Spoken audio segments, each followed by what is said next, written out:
Chapter 761. She looked at the water, but she couldn't see anything on the surface. The water was as clear as crystal, and she could see the colorful pebbles at the bottom. There wasn't a single fish swimming in them. Her heart sank. Although it was said that there would be no fish if the water was too clear, it was impossible for there to be no fish in such a big lake. It seemed that there was indeed something wrong with the water. She thought for a moment, then tore off a piece of light gauze from her body and threw it into the water. This kind of gauze should have floated on the surface of the water, but after this piece of gauze fell, it flew into the water like an iron ball. In the blink of an eye, it disappeared, as if it had melted into the water. Ning Xiaomo broke out in cold sweat. Fortunately, she didn't test it blindly. Otherwise, she would have been melted by the water like this piece of gauze. It seemed that only these jellyfish could swim in this kind of water, and the water quality here should be different from the place where the lotus grew. She touched her stomach. After being busy for so long, she was a little hungry. It seemed that she could only wait for the ancestor to wake up and take her away from here to eat.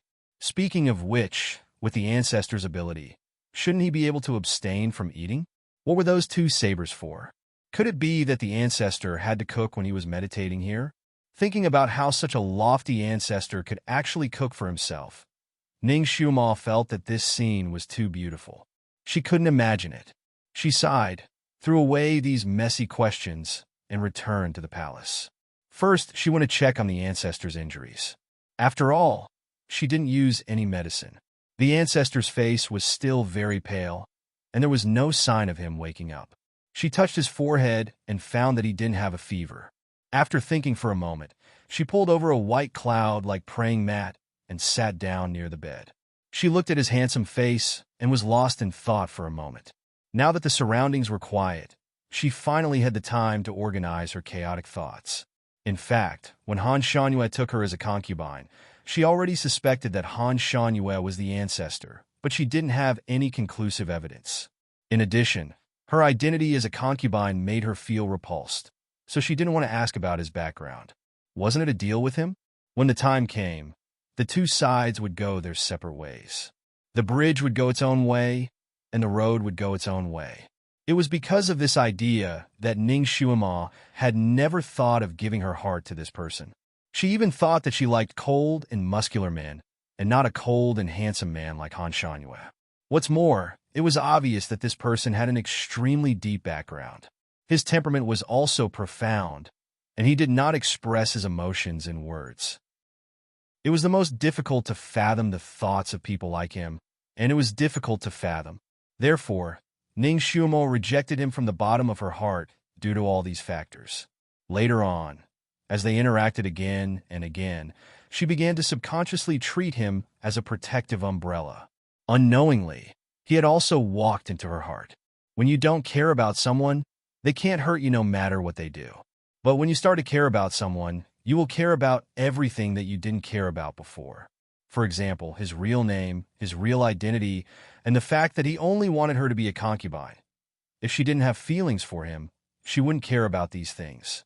But when he lifted the carriage like a knight and saved her from Shui Ilan, Xiaomo lay in his arms and felt comforted and at ease. Chapter 762. From then on, she had already begun to have feelings for him.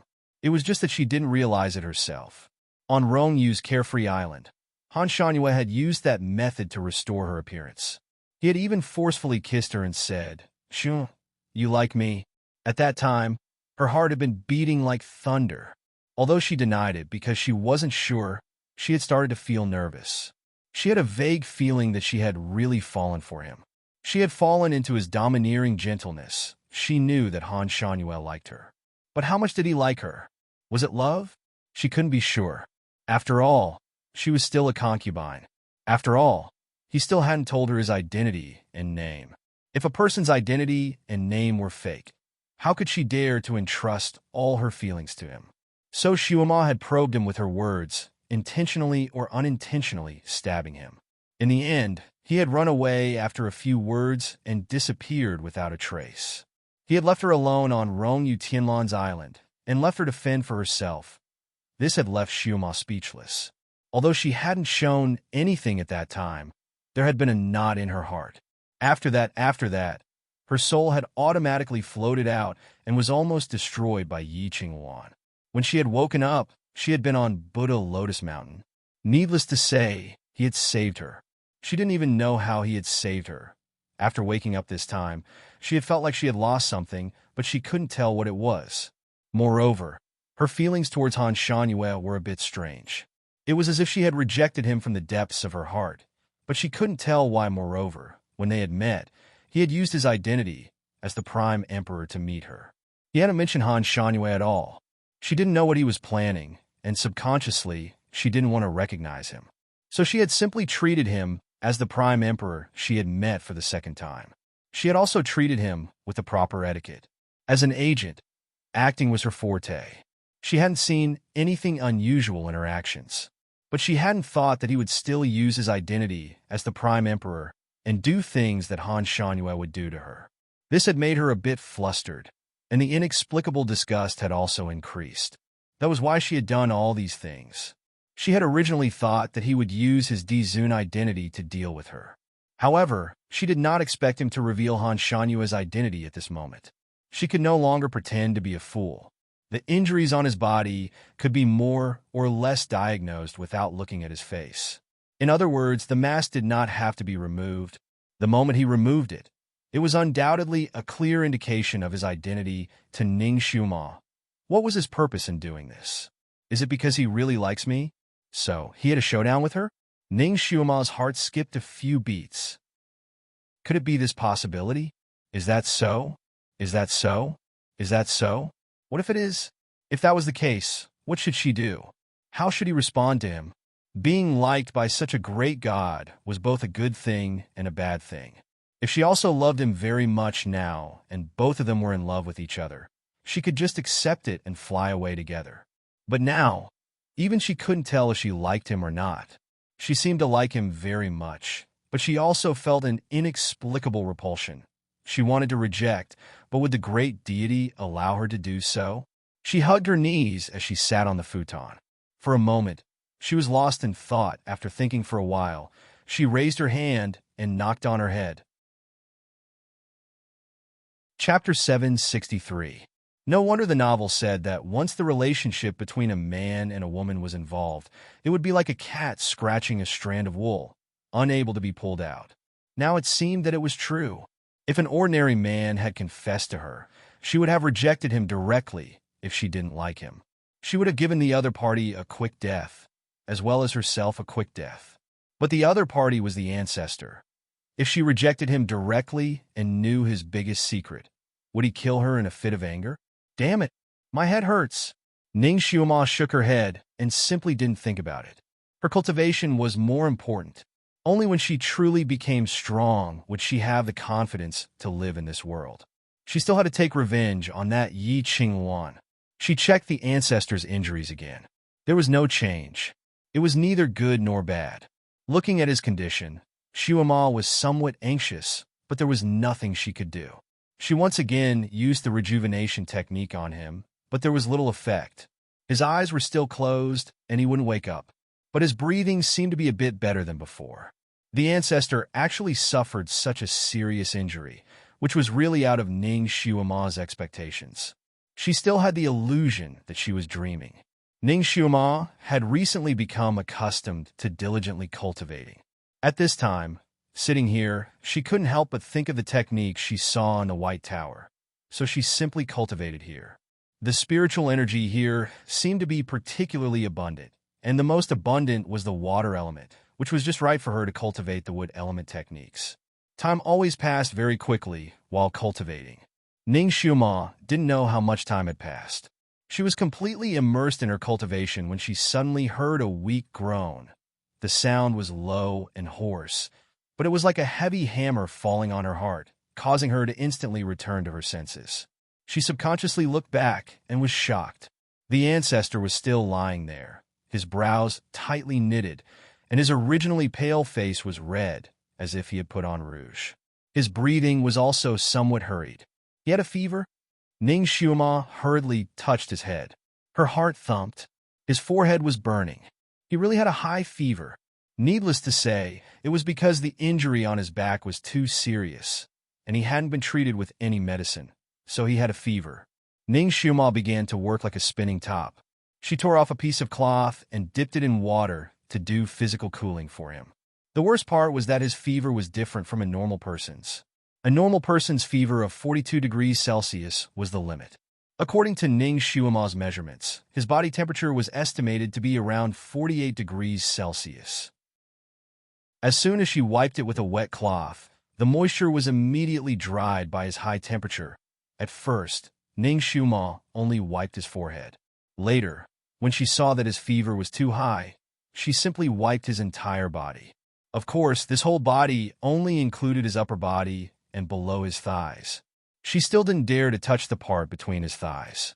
Strangely enough, Ning Xiuma had seen at least 70 to 80 men's bodies in her life. She had seen quite a few men stripped naked for surgery, but she had never felt anything strange about it. At that time, she was just a doctor. Looking at those people's bodies was like looking at meat on a chopping board. But now, she was just wiping him like this, and she hadn't even wiped the important parts yet, but her heart was actually beating faster. The high fever from his body seemed to be transmitted to her, and she couldn't help but blush. When she wiped his chest, Xiuma's fingers were slightly trembling.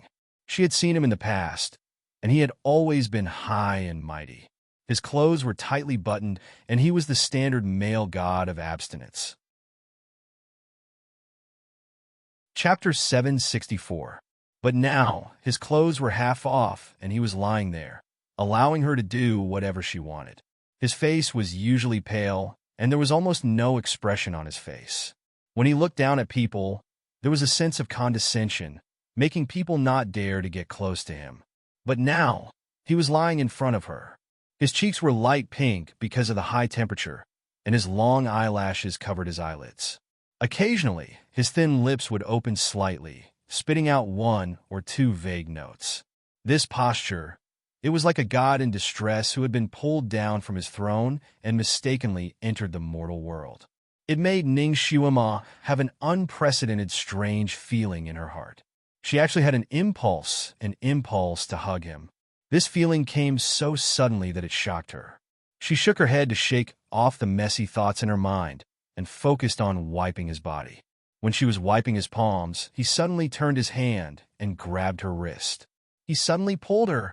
Ning Xiuma was naturally unprepared at this time, and he was strangely strong. She was actually pulled onto the bed by him. She fell into his arms. A familiar smell came to her face and enveloped her whole body. Ning Xiuma cried out in a low voice. She subconsciously wanted to push him away, but her wrist was caught by him. Even if this person was unconscious, his technique was extremely accurate. He was holding her wrist. When her wrist was held, she could not use her strength. She pushed him, but he did not push her away. Instead, he hugged her even tighter. Ning Xiuma was a little angry. She immediately wanted to kick him away, but his vague murmurs made her freeze. Momo, there was pain, helplessness, and even a trace of sadness in his voice. Ning Xiuma felt as if she was struck by lightning. Her heart felt as if it was being ruthlessly grasped by someone. It made her nose ache inexplicably. In this way, he was not as aloof as he usually was. He was inexplicably fragile like glass. He would never appear like this when he was awake, but it really touched Ning Xiuma's heart. She could not bear to push him away again. Ever since she had known him, he had called her Xiuma, called her Little Miss, Little Girl, and even called her by her full name. However, this was the first time he had called her Momo. His voice was filled with tenderness, pleading, and gentleness. Perhaps he felt Xiuma loosen her grip, so he hugged her even tighter, as if he wanted to squeeze her into his bones. It was so tight that she could hardly breathe. Because of his high fever, his embrace was hot. Ning Xiuma had the illusion that she was going to melt in his embrace. Momo! His lips were right beside her ear, almost sucking on her earlobe and igniting her soul. Don't be so ruthless. His hot breath made Xiuma's body hot and cold. She could barely hear what he was saying. She only heard two words clearly. Momo, Momo. Was he calling her? Or was he calling a girl with the same name as her? The last guess made her feel a little uncomfortable. She was about to try to push him away again. However, he murmured again, "Xiuma." Just this one sentence made Ning Xiuma feel as if her acupoints had been pressed. Her heart rose and fell like a tide. "Xiuma, don't be afraid. Don't be afraid of me." "Xiuma," he murmured a few intermittent words. His eyebrows were slightly furrowed, and his thin lips were dry. He looked like a lost child. Chapter 765. Ning Xiuma's heart felt as if it was being slowly squeezed by someone. Following his whispers, the squeezing became tighter and tighter. That pain was mixed with a kind of grievance and heartache, causing her eyes to redden. She shrank into his chest, her hands and feet aching. She couldn't struggle, or perhaps she didn't want to struggle. She simply allowed him to hold her tighter and tighter. "Momo," he sighed and whispered, You clearly like me. You clearly. Why do you do this?" It was like he was in a nightmare. The pain in his voice became even heavier, as if he were confused, as if he didn't understand, as if he was filled with grief that couldn't be dissolved. Ning Xiuma's body stiffened again, being held in his fiery embrace. The high heat caused her mind to become a bit muddled. She could only faintly feel that something was wrong, but she couldn't pinpoint what it was. His lips suddenly fell, directly kissing Ning Xiuma's lips. His lips were dry, and it hurt a bit as they rubbed against hers. But when that fiery breath rushed into her mouth, she was stunned. Her heart seemed as if it would jump out of her chest. This was the second time he had kissed her. The first time was on Carefree Island. His deep kiss had contained a probing meaning. At that time, she still had the appearance of an old lady. This time, she had finally restored her original appearance, but he had been in a semi-conscious state. His kiss was fiery and domineering, as if he wanted to sweep away everything in Xiuma's mouth. He wanted to sweep away her soul and fuse it into his flesh and blood, so that they could never be separated from each other again. That kiss was like the end of the world. That kiss caused Ning Xiuma to become dizzy. She was no longer able to resist him, nor was she able to think clearly. She didn't know when her arms had wrapped around his waist, but she could feel his warmth, feel his everything. His clothes were already half off. Ning Xiuma was lying in his embrace, and she could clearly feel the fiery heat in his chest. That heat seemed to pass through her clothes and into her heart. Her heart was filled with both sweetness and sourness. Even she couldn't describe this feeling. She could feel that his body was getting hotter and hotter, and she could feel that something was pushing against her lower abdomen, causing her to feel pain. She felt his hands tugging at her clothes. She felt that he was no longer satisfied with just kissing her lips. His kisses gradually moved downwards, kissing her chin, neck, collarbone, shoulder, inch by inch, inch by inch, inch by inch, lost in ecstasy. Inch by inch, Ning Xiuma was almost lost in the passion he gave her. She couldn't find her reason anymore. She just hugged him and felt him, scared out of her wits. She had even forgotten who she was. She had even forgotten to ask if the Momo he spoke of was the same person as her, until he suddenly flipped over and pressed her under his body. Her back was pressed against the cold cloud bed. That bone-chilling cold was like a venomous snake as it traveled from her back to her entire body and rushed into her brain. She shuddered violently. That bone-chilling coldness almost froze her, but at the same time, it also cleared her mind. Fortunately, his body was burning hot, and he had stuck close to her for a long time, so she didn't freeze the moment she touched the cloud bed. His hands and feet were still very nimble. Xiuma secretly took a breath. She exerted strength in her arms and finally pushed him off her body. Then, she suddenly flipped over and finally escaped from the cloud bed. Her movements were too hasty, and her heart was too flustered. She staggered and almost fell to the ground. Chapter 766. Ning Xiuma quickly steadied herself and waited for her heartbeat to calm down before turning to look at him. She saw the overlord lying on his back with his clothes wide open. His forehead was full of sweat, but his face was pale. "Cold." He spat out a word. "Brother, that cloud bed could freeze a person into a lump of ice. Of course it was cold. A normal person like her wouldn't be able to stand it, let alone a seriously ill person like him." Looking at his body shivering, Ning Xiuma forgot the awkwardness of the kiss and hurriedly went forward to carry him down from the cloud bed. She didn't have a place to put him down, but she couldn't put him on the ground. She saw a few cloud-like praying mats not far away, so she pulled them over with her legs and arranged them together. Then, she put him on the praying mats. When she lowered her head and saw his clothes were wide open, her heart skipped a beat. She quickly gathered his clothes and wrapped them tightly around him again. The Almighty looked like a real Almighty when his clothes were tightly buttoned up.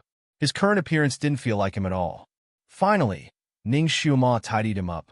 Suddenly, she felt that her chest was leaking air. She looked down, and her face became hot. Her lapel was also wide open. It revealed the light pink doo-doo inside. Even the doo-doo had fallen off halfway, revealing more than half of her chest. She finally remembered the passionate kiss just now. Her face became hot again. It turned out that the Almighty knew how to be a hooligan even when he was unconscious. Sure enough, a man's instincts didn't need to be taught. Was it really his first time being intimate with a woman? It didn't feel like it was his first time. That technique, that kiss, it was so familiar, as if he knew where her sensitive spots were. Thinking of that kiss, that gentle and strong touch, her heart, which had just calmed down, started to beat wildly again. She shook her head violently. She couldn't think about it anymore. Although Ning Xiuma was smart, it was her first time being so intimate with a man, so she couldn't figure out if the man was unfamiliar or familiar with it. She looked at the cloud bed with lingering fear. If it wasn't for the cold bed that woke her up instantly, she might have hit a home run with him and given herself to him in a daze. Even if he wanted to give it to him, he had to do it when he was sober, right? Otherwise, if he ate it, he might not admit it after he woke up. Why did he think of this? Crazy. I'm probably too tired. I'm a little crazy. His imagination was wild and unconstrained, and his imagination ran wild. She patted her head and looked at her image. She couldn't help but want to rub her forehead. Too open. She was simply too open right now. If someone were to see this, they might even label her as a slut. If he saw it when he was awake, she was afraid that he would say that she was frivolous again. Damn it, why did she think of him again? Ning Xiuma hurriedly dressed herself up and put on the doo-doo again. She was still not used to wearing it, and she always felt that it was not as comfortable as underwear. However, she only had this set of clothes now, so she could only make do with it. She buttoned her clothes tightly to make herself look like a well-behaved lady. After confirming that there was nothing wrong with her body, she let out a long sigh of relief. When she turned back to look at Dizun, she couldn't help but moan. Oh my God! He had a high fever again. Xiuma touched his forehead and felt that he was about to spontaneously combust from the heat. Chapter 767. With such a high fever, even if the fever subsided, a normal person would become a fool. Perhaps the cloud bed was the key to deal with his high fever. Ning Xiuma had no choice but to carry him onto the cloud bed again. In the process of hugging him, she felt as if she was hugging a big stove. The places that came into contact with her skin were burning hot. After placing him on the cloud bed, she continued to rub his body to lower his temperature. Half an hour later, his body temperature finally dropped by quite a bit. Although it was still hot, it was the temperature of a normal person. There was no thermometer in this era, but Ning Xiuma was still very sensitive to temperature. His fever should have reached 50 degrees. It was not the temperature of a human. Now that the fever had subsided, it was about 39 degrees. She heaved a sigh of relief and felt her waist and backache. Taking care of a patient was really not an easy job. Xiuma felt that taking care of him for 4 hours was more tiring than standing on the operating table for 4 hours. Most importantly, it was the mental exhaustion. After another 2 hours of physical cooling, his temperature finally dropped to the temperature of a normal person, and he became much quieter. He lay on the cloud bed like a sleeping beauty. Ning Xiuma sat on the futon next to her and did not want to get up again. She was tired and hungry, and she could not find any food. Seeing that he had calmed down, she decided to meditate. Firstly, she wanted to recover her strength, and secondly, she wanted to resist the hunger. However, she did not meditate for long before she heard the sound of teeth chattering. She turned around and almost collapsed. The old Dizun's face was pale, and his body was trembling slightly. A layer of frost seemed to have formed on his forehead. Ning Shumo reached out and touched it. The coldness was comparable to that of a dead person. Cold, cold, he murmured. Could it be that this sudden change in temperature was due to malaria? Ning Shumo had no choice but to carry him down. He was still shivering on the praying mat, and his face was getting paler and paler. If not for him breathing and occasionally murmuring, based on his body temperature, Ning Shumo would have thought that he was already a corpse. He kept saying that he was cold. Although the castle was magnificent and dreamy like a fairy tale, she could not find a quilt.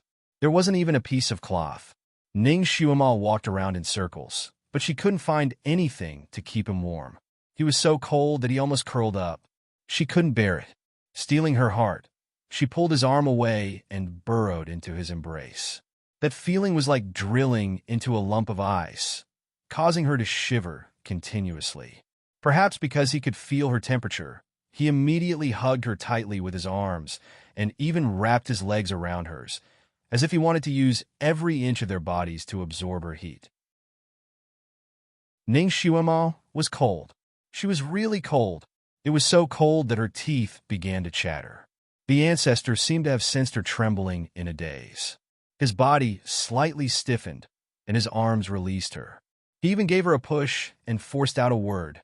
Go. Ning Shumo was speechless. She was pushed out of the ancestor's embrace. So naturally, she wasn't that cold. Shumo lay next to him in a daze for a moment. She saw that his thin lips were tightly pursed and covered with a layer of frost.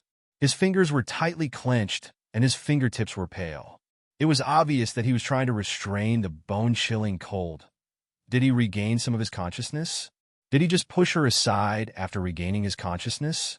Ning Shumo suddenly became angry.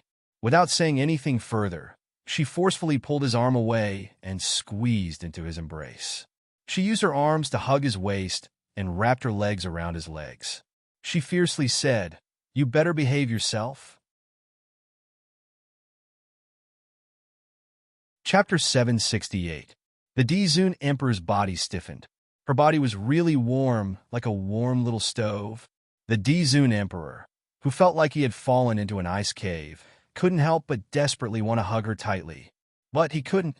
His body was so cold. If he touched her too much, he would freeze her. Her body was still too weak right now. Although he desperately wanted her to take the initiative to hug him, he couldn't. He forced himself to hold on to his last bit of consciousness, and a faint white light burst out from his body. Ning Shumo was bounced out by his protective barrier and rolled to the side. She shivered and jumped up, looking at him who was curled up in the white light. At this time, he was still rejecting her? More and more white frost appeared on his body, gradually covering his whole body. This made Ning Shumo inexplicably panic. She wanted to rush over, but she couldn't break through his protective barrier. Shumo remembered that when he was surrounded by the pack of wolves, he also had a protective barrier around his body. So many wolves were unable to bite through it, but when she went to his side to hug him, his protective barrier automatically disappeared, so she didn't feel any obstruction at all. Now that his protective barrier had been released, it prevented anyone from approaching. She could only watch as his body turned from frost to ice. In the end, he became an iceman. His entire body seemed to be frozen in ice, and there was no movement at all. Was he still alive? He was in that ice shell, so she couldn't sense whether he was breathing or heartbeat. She sat on the side in a daze, looking at him without blinking, the panic in her heart suddenly overwhelming. He wouldn't just die like this, right? Originally, when she was in danger, she couldn't help but think of him, subconsciously using him as a protective umbrella. Now that he was in a life and death situation, she couldn't do anything. She couldn't do anything. She actually couldn't do anything. She clenched her fingers tightly, once again hating her own weakness, once again hating her own powerlessness. She touched his protective barrier again. That layer of faint white light was still there. She didn't dare to break it, for fear of increasing his burden. With this barrier, he should be alive, right? After all, he wasn't a mortal, but a great god. If others were frozen in this ice shell, they would most likely die. He shouldn't. Could it be that those ghost-faced trees were his nemesis? They could easily injure him? Otherwise, how could he be so weak? Ning Xuema sat in the same place, puzzled, but no one could answer the question in her heart. She could only guard him, protect him. She contacted Kiran and asked if it had found a way out. Kiran's answer was that it was looking. This meant that it wasn't easy to get out of the dark forest. She wanted to let Kiran go to find someone to report, but her hope's his hope. As time passed, the sky above his head gradually darkened. Stars appeared one by one and gradually covered the entire sky. They twinkled like diamonds scattered all over the sky. The stars was Hope Eyes. The luminous pearl in the hall that looked like a small moon gradually lit up. The floor clearly reflected the shadows of the stars in the sky, as if it was another starry sky. The starry sky above and below reflected each other. This scene could not be described with just one word. This scenery was originally a beautiful scenery. But as Ning Xuema sat there, she felt an indescribable loneliness and desolation. Chapter 769. In such a quiet night. So what if the starry sky was beautiful? If there was no one to admire it with, it would also be empty. She focused all her attention on the ice shell, afraid that it would suddenly explode, and the people inside would also be blasted away. She was also afraid that the ice shell would not move and remain frozen until the end of time. During this period, she tried to warm him with the rejuvenation technique she had just learned, but it was bounced back by his protective white light. In the end, she simply did not try anything. If his soul dissipated here, she would also starve to death here, so she could accompany him. Master, how is the Dizun? Do you want to eat something? There are not only wolves here, but also wild boars. They are not small, and they have a fierce temper, but they are no match for me. Master, I bit off their legs. Don't you like to eat wild boar's legs? Do you want me to send them to roast and eat? Kiran's voice was tired, but more than that, it was full of joy after killing so many people. It would not be able to send them over.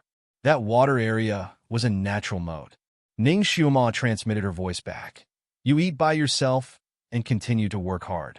We have other things to eat, so don't worry. She could not tell the truth, in case Kiran was worried. After you are full, go and explore the way out. She would not let go of even the slightest hope. Okay, Kiran agreed happily, but it was still puzzled. Master, the Dizun should be familiar with the terrain here, right? He did not say where the exit is? He is meditating, so we can't disturb him. You go and explore, Ning Xuema ordered. Little Qilin agreed and continued to be busy with its work. Ning Xuema sat alone for a moment, then suddenly remembered the voice transmission talisman that Yelu Jing and gave her. She quickly took it out and was about to open it. Suddenly, she remembered that the Dizun had too many secrets, many of which his disciples did not know. If she blindly called him over, she was afraid that it would be inappropriate. Besides, even Yelu Jing and could not cross that water area, so it would be futile for him to come. He might even expose another secret of the great god. Her thoughts turned to Rongyue Tonlan, and her heart was moved. That person's medical skills were amazing, and his cultivation should not be too far off from Dizun's. Perhaps if he came, there would be a way. She didn't have a sound-transmitting talisman to contact Rongyue Tianlan, so she simply called Yelu Jing'an. She wanted to ask him if he could contact Rongyue Tianlan.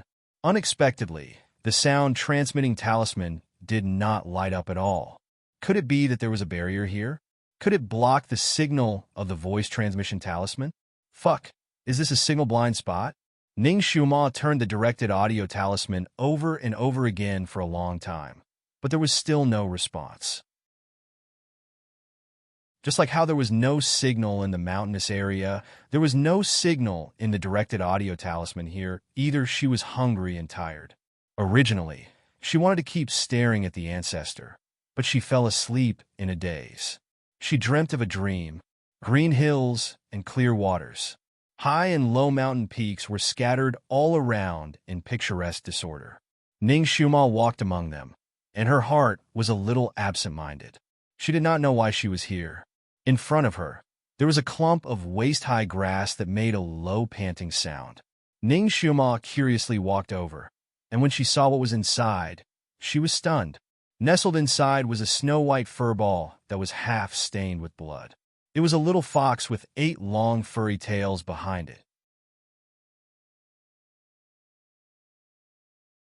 Chapter 770. 8-Tailed Fox. And it was a very beautiful 8-tailed fox. The fur on its body was like it was made of snow. It was very bright. The only regret was that there was a wound on its back that was so deep that one could see the bone. Fresh blood flowed all over its body. This wound was somewhat fatal. It opened its small mouth slightly and breathed rapidly. Its small belly rose and fell as it panted heavily. Ning Xiuma's heart was shocked, as she had a strange feeling of meeting an old friend in a foreign land. 8-tailed fox. Could it be the legendary Greenhill Fox clan? Ning Xiuma had read many stories about 9-tailed foxes in the modern era and had a good impression of this kind of creature. Now that she saw this 8-tailed fox being seriously injured, her heart was filled with compassion. She couldn't help wanting to push aside the grass in front of her and walk over. But her fingers passed through the grass, and she couldn't touch the grass at all. She stared blankly for a moment. Was the scenery here fake, or was she fake? She steeled her heart and approached the fox again, but the fox ignored her. When Ning Xiuma bent down to pick it up, her fingers passed through its body again. She took 2 steps back and looked at her hand. She vaguely understood that she was fake. She could see the things in this world, but she couldn't touch them. She wanted to leave this place, but she was worried about this injured fox. Such a beautiful little thing. What if it was caught by a hunter? The sound of a flute suddenly came from the mountain in front of her. The sound of the flute was very pleasant to listen to. It was as smooth as flowing water and as cold as ice water. It made people feel refreshed when they heard it. The injured little fox's body trembled as its 2 little ears stood up. It suddenly stood up shakily from the grass and ran in the direction of the flute sound. Ning Xiuma couldn't help but follow behind it. The little fox's injuries weren't treated in time, and its blood was spilled all over the ground. It was like a blooming plum blossom on the ground. It had a kind of sad beauty. Ning Xiuma followed the fox. She was afraid that it would fall down in the middle of the journey. Not bad. The little fox was very persistent. Although it stumbled along the way, it still managed to reach there. There were already many birds and beasts, herbivores and carnivores, mixed together. They were all staring in the same direction, and each of them had an intoxicated expression on their faces. Ning Xiuma also looked in the direction they were staring at, and her heart skipped a beat. A venerable sovereign? A white-clothed man was sitting on top of a strange mountain peak. His white clothes were like flowing clouds in the sky. His body was like the snow on the peak of the mountain, and his hair was like a waterfall. He was cold and indifferent, like a god overlooking all living things. He didn't seem to be wearing a mask, but Ning Xiuma couldn't see his face clearly even though she tried her best. It must have been separated by some kind of spell. The man was playing a jade flute in his hand. The heavenly wind lifted his sleeves, making them flutter like a butterfly spreading its wings. The man's expression was focused, as if he didn't care about anything. The sound of his flute caused hundreds of birds to circle in the sky and the beasts to sway on the ground, as if they were dancing to the sound of his flute. When the song ended, the man slowly stood up. It was obvious that he did not want to play anymore. Only then did the birds and beasts reluctantly disperse. The little fox seemed to have specially come to listen to the song. When the man in white finished playing, it also wanted to turn around and leave. But it had lost too much blood. As soon as it turned around, it staggered and fell down. The little fox whimpered twice and struggled a few times on the ground. It wanted to get up, but it didn't succeed.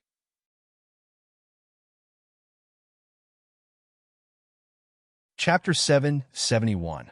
A white robe appeared in front of Ning Xiuma's eyes. She didn't know when the man had come down from the mountain and was walking towards the little fox. Her heart couldn't help but jump. The man would extend a helping hand to the little fox, right?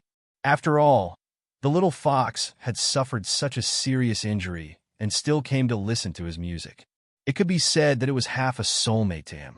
Moreover, the little fox looked so cute. The white robe floated across the grass, and a corner of the robe even touched the little fox's head. But the man didn't stop walking. He actually didn't stop. Ning Xiaoma, clench her fist. How cold-blooded. Too cold-blooded. Woo-ah. The little fox also cried out in a low voice from the grass. Its pair of gem-like black eyes looked at the man's back as he quietly left and lowered its head. It closed its eyes and panted for a while before it turned around and slowly walked in another direction. It walked very slowly, and Ning Xiaoma followed it. She felt that her point of view was the little fox's point of view. Whatever it saw, she saw. Suddenly, the little fox staggered and fell to the ground and fainted. Even Ning Xiaoma's vision turned black. When the darkness in front of her dispersed, Ning Xiaoma found that she had changed to another place. In front of her was a bonfire, and beside the bonfire, the man in white was sitting on a green rock. In his hand was the 8-tailed little fox. The little fox's 4 little claws were in front of its chest. When it was picked up by the man, it opened its eyes in a daze. When it saw the man in white's face, its eyes lit up and it stretched out its little claws to hook the man's sleeve. The man held it in his hand and looked at it for a moment. The light-colored corners of his lips seemed to curl up slightly. I have eaten a lot of meat, but I have never eaten fox meat. I don't know what it tastes like. Although this little fox is a little thin, perhaps the lean meat will be more chewy. He looked at it as if he was looking at a wild rabbit. The little fox's body stiffened and suddenly struggled vigorously in his hand. The man seemed to be caught off guard and was thrown to the ground by it. The little fox rolled on the ground and immediately jumped up, turned around, and ran away. Fearing that the man would eat it, it waved its little claws and released a faint red light, attacking the man. The man flicked his sleeve, and the faint red light disappeared. He waved his hand again, and the little fox, which had just run 30 to 40 feet away, automatically flew back into his hand. You know some Yao arts? The male picked it up in front of his eyes. Then do you know how to speak? The little fox closed its eyes and pretended to be dead. Looks like it hasn't gained sentience yet. I can finally eat fox meat. The man's voice was faint, but it was as if he had just sentenced the little fox to death. The man stretched out his hand, and a gleaming blade appeared in his palm. He gestured at the little fox's body, as if he was looking for a place to place the blade. The little fox was finally scared. She suddenly opened her mouth and said, "Fox meat isn't tasty, it's sour." Her voice was tender and tender, with a hint of a child's voice. The man seemed a little regretful, but he was still unmoved. The meat is sour, but the fur is not bad. Perhaps I can peel off this skin to make a sleeve. Was it going to be skinned? The little fox's body stiffened again. Seeing the blade in the man's hand waving in front of it, the little fox suddenly raised its little claws and slashed at its own body.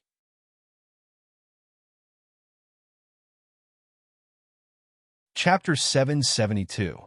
Its claws were as sharp as knives. If it really scratched its body, there would definitely be several cuts on its fur. The man seemed to have guessed the little fox's thoughts. He raised his finger and pressed down on its little claws. Self-mutilation. The little fox couldn't move anymore. It stared at the man in front of it, and its beautiful eyes finally became misty.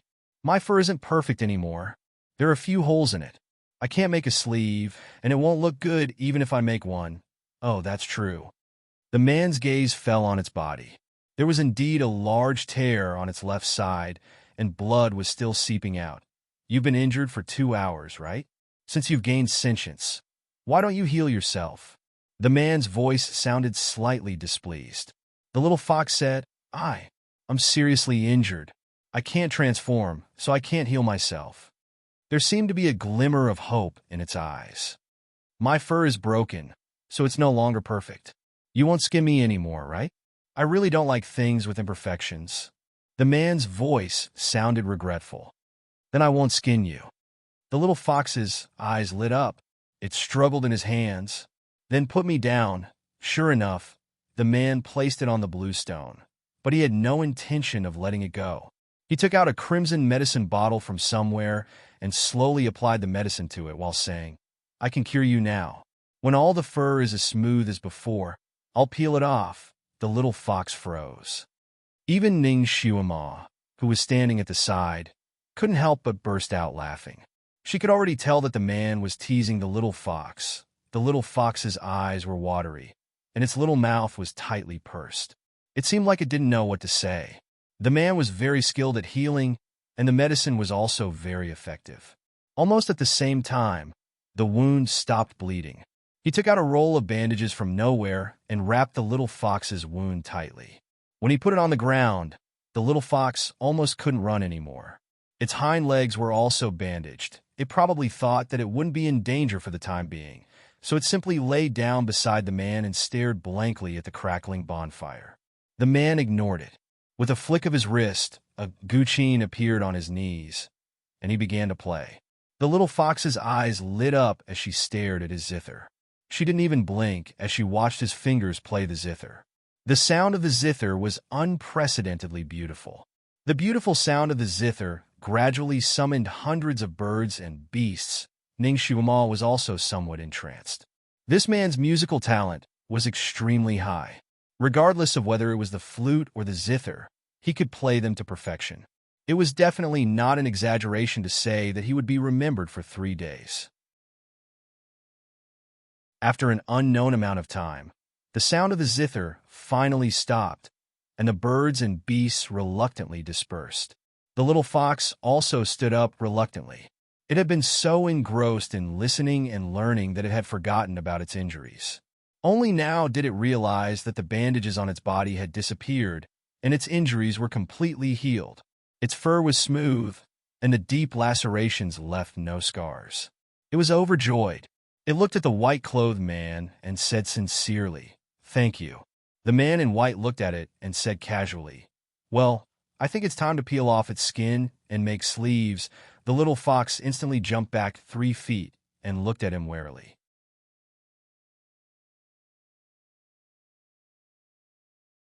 Chapter 773. The little fox was afraid that he would catch it. No, the injury looks better, but there are still traces left. After all, it was damaged once. I never do business that loses money, so I can't waste the elixir to save you. The man in white looked down at it. "Unless you can think of a way to repay me." The little fox looked at the bonfire next to it, and then looked at him. Finally, it thought of a compromise. Benefactor must be hungry. "I can catch a few musk rabbits for you. Their meat is very delicious when roasted." The man was easy to talk to. He nodded slightly and agreed to its condition. The little fox was overjoyed and immediately ran to catch the rabbits. It was good at catching rabbits and soon caught 2 of them. It dragged them in front of the man and let out a sigh of relief. "Okay, I'm here to catch rabbits. I'm a man of my word. Can we go now?" The man looked at it. "When did I say that you can leave after catching the rabbits?" The little fox was stunned. It tilted its head to think and found that the man really didn't say anything. It could only accept its fate and looked at him cautiously. "Then what do you want to let me go? Roast them and let me see your skills." But I don't know how to." The little fox was a little embarrassed. "You've gained intelligence. Are you going to eat raw meat and drink blood?" The man glanced at the 2 rabbits and then looked at it. "Don't tell me you want to become like them." The little fox shivered and could only accept its fate and help him cook the rabbits. Its original fox form was inconvenient, so it thought for a while and finally changed into its human form. When Ning Shuima saw its human form, she couldn't help but be stunned for a moment. It was an unbelievably beautiful girl. She looked to be 7 or 8 years old and was wearing a layered white gauze dress. Her black hair reached her forehead, and her black hair fell to her shoulders. She had a pair of big watery eyes. She looked like an angel who had fallen into the mortal world. What made Ning Shuima stunned was not how beautiful she was, but that this girl's appearance was 80 to 90% similar to her appearance when she was a child. When she was a child in the modern world, her parents took her to take many artistic photos with makeup. When she was 8 or 9 years old, she wore a Snow White princess dress and took a set of artistic photos. Her appearance in the photos was almost identical to the girl in front of her. Ning Shuima realized that she was in a dream, but why did the little 8-tailed fox in her dream look so much like her? Could it be that because this was her dream, he automatically assumed the role? She was a little puzzled, but she couldn't find an answer at the moment. The girl wasn't lying. She really didn't know how to cook rabbits. Her method of skinning rabbits was very clumsy. After a long time, she still hadn't managed to skin a single rabbit. The man coldly watched from the side. Finally, he seemed to have lost his patience. He raised his hand and lifted the rabbit from her hand. With a twist of his finger, the rabbit was completely skinned. The little girl shuddered and cautiously took 2 steps back, afraid that she would be skinned like the rabbit. The man did not touch the rabbit with his own hands, nor did he use a knife. He only used the white light from his fingertips to envelop the rabbit and spin it around twice. Then, the rabbit was cleaned up. It was enough to make the little girl envious. A moment later, the 2 rabbits were skewered on the tree branches and roasted over the fire. Soon, the rabbit meat turned golden. It looked delicious and the skin was covered in oil.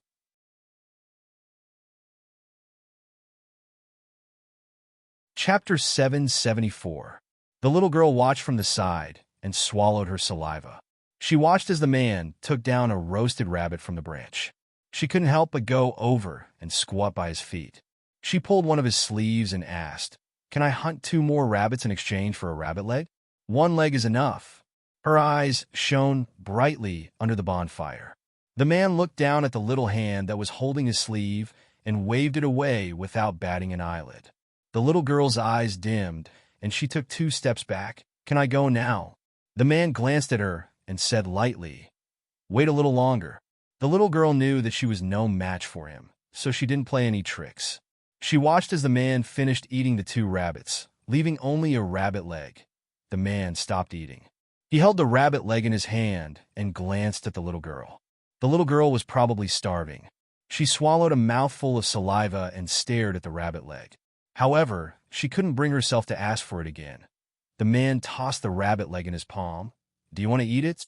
The little girl paused for a moment. She was probably stubborn. She pursed her lips and said, "No." Her stomach growled. The man's eyes flashed. He suddenly patted his sleeve, and a furry mink came out. The mink had 3 tails, and it stared at the rabbit leg as soon as it came out. The man threw the rabbit leg in the air between the little mink and the little girl. The little girl was stunned. The rabbit leg was very close to her. She could almost reach it with her hand, but her pride didn't allow her to do so. The little mink didn't care about this. It jumped in the air and bit the rabbit leg. It held it with its 2 front paws and ate it happily. The little girl was speechless. Her little face was red and her big eyes were misty. At this moment, Ning Xiuma unexpectedly read her grievances. She was obviously hungry.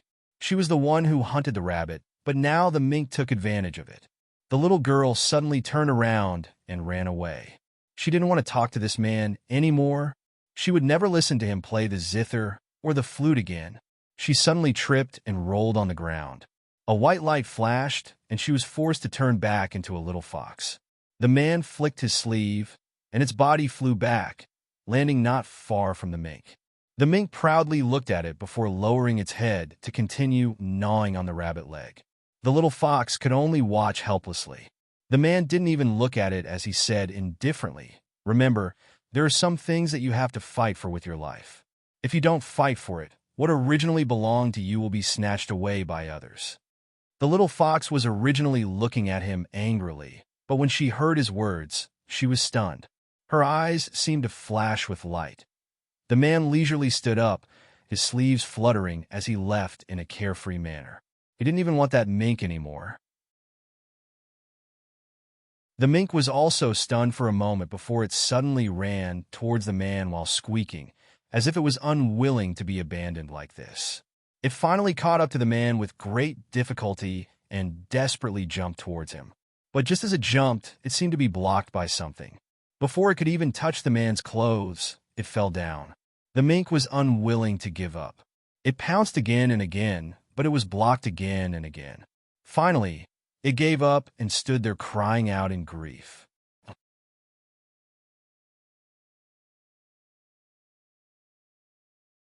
Chapter 775.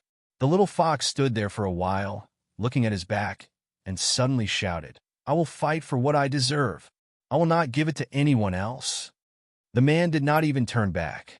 The little fox shouted again, "My name is Momo." Mo as in stranger. Ning Xiuma's heart suddenly trembled. Momo. Even the name was the same as hers. Her childhood nickname was Momo. As well, while she was in a daze, the scene in front of her had changed, and this change was like a fast shot. She saw the little fox come to the place where the man was playing the zither and flute several times, as if it wanted to wait for the man to come again. But every time it went, the man did not come again. Maybe he was just passing by and saw the beautiful scenery, so he stayed for a few days. After a few days, he really left. The little fox finally stopped running to the mountain. It returned to its human form and practiced the zither with all its might every day, cultivating martial arts with all its might.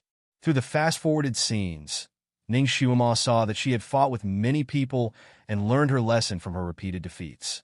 She also learned how to fight, how to use all kinds of methods to fight for everything. She knew how to act cute. She knew how to fake cry when she should make a move. She did it without hesitation. She learned all kinds of robbing methods. Finally, the camera stopped at one of her zither practice when a girl in red came to her door. When Ning Xiuma saw the red-clothed girl's appearance, she was shocked. The girl in red looked exactly the same as the white-clothed Momo. The only difference was that one was in red and the other was in white. The red-clothed girl's eyes were even more ferocious than Momo's, and there was a faint black mist around her. The girl in red shouted at the white-clothed Momo, "Shui Mo, you still haven't given up? You are not as good as me. You don't have the right. You want to win against me? Take the position of the devil ancestor's daughter?" The white-clothed Shui Mo looked at her with a tilted head, fingers playing the zither, and smiled. "We are twins. What right do we have? The daughters of the devil ancestor have always been twins. We will use our own methods to win the position of the devil ancestor's daughter, and use our own methods to win the Black Wave Zither." At this time, she was already 12 or 13 years old. Her smile was so beautiful that it could topple cities. She looked sweet and cute. The Fiend Ancestor's princess can only be inherited by red-dressed people. Yet, you are dressed in white. There is no need for a competition. You are not qualified. The red-dressed girl was furious. Shui Mo slowly stood up. As she did so, her white robes turned red, dazzling and eye-catching. The girl in red was shocked and stared at her. How could this be? Suddenly, he seemed to realize something. "You used the skin-changing technique." You actually used the skin-changing technique. Shui Mo's fingers fiddled with the zither strings. So what? There was no lack of white-robed successors in the past demon grandmasters as long as they were willing to endure the pain and use the skin-changing technique. Shui Tong, I originally didn't want to compete with you for the position of the first wife's princess. It was you who plotted against me first. The name of the red-clothed girl, who came later, was Shui Tua. Her charming face alternated between green and white. After a while, she gnashed her teeth and said, "I only hate that I didn't kill you back then. I shouldn't have shown you mercy." Shui Mo's beautiful eyes narrowed slightly. Showing mercy to your enemy is being cruel to yourself. Shui Tong, you taught me this principle. Also, you don't need to sell me this favor. You didn't show mercy to me back then. You just didn't expect me to be able to escape with my life. You didn't expect me to be able to survive with my injuries to that extent.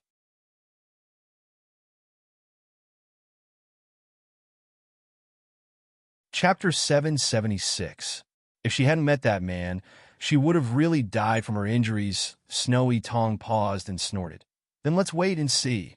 We'll meet at the zither competition the day after tomorrow. She stomped her feet and ran away.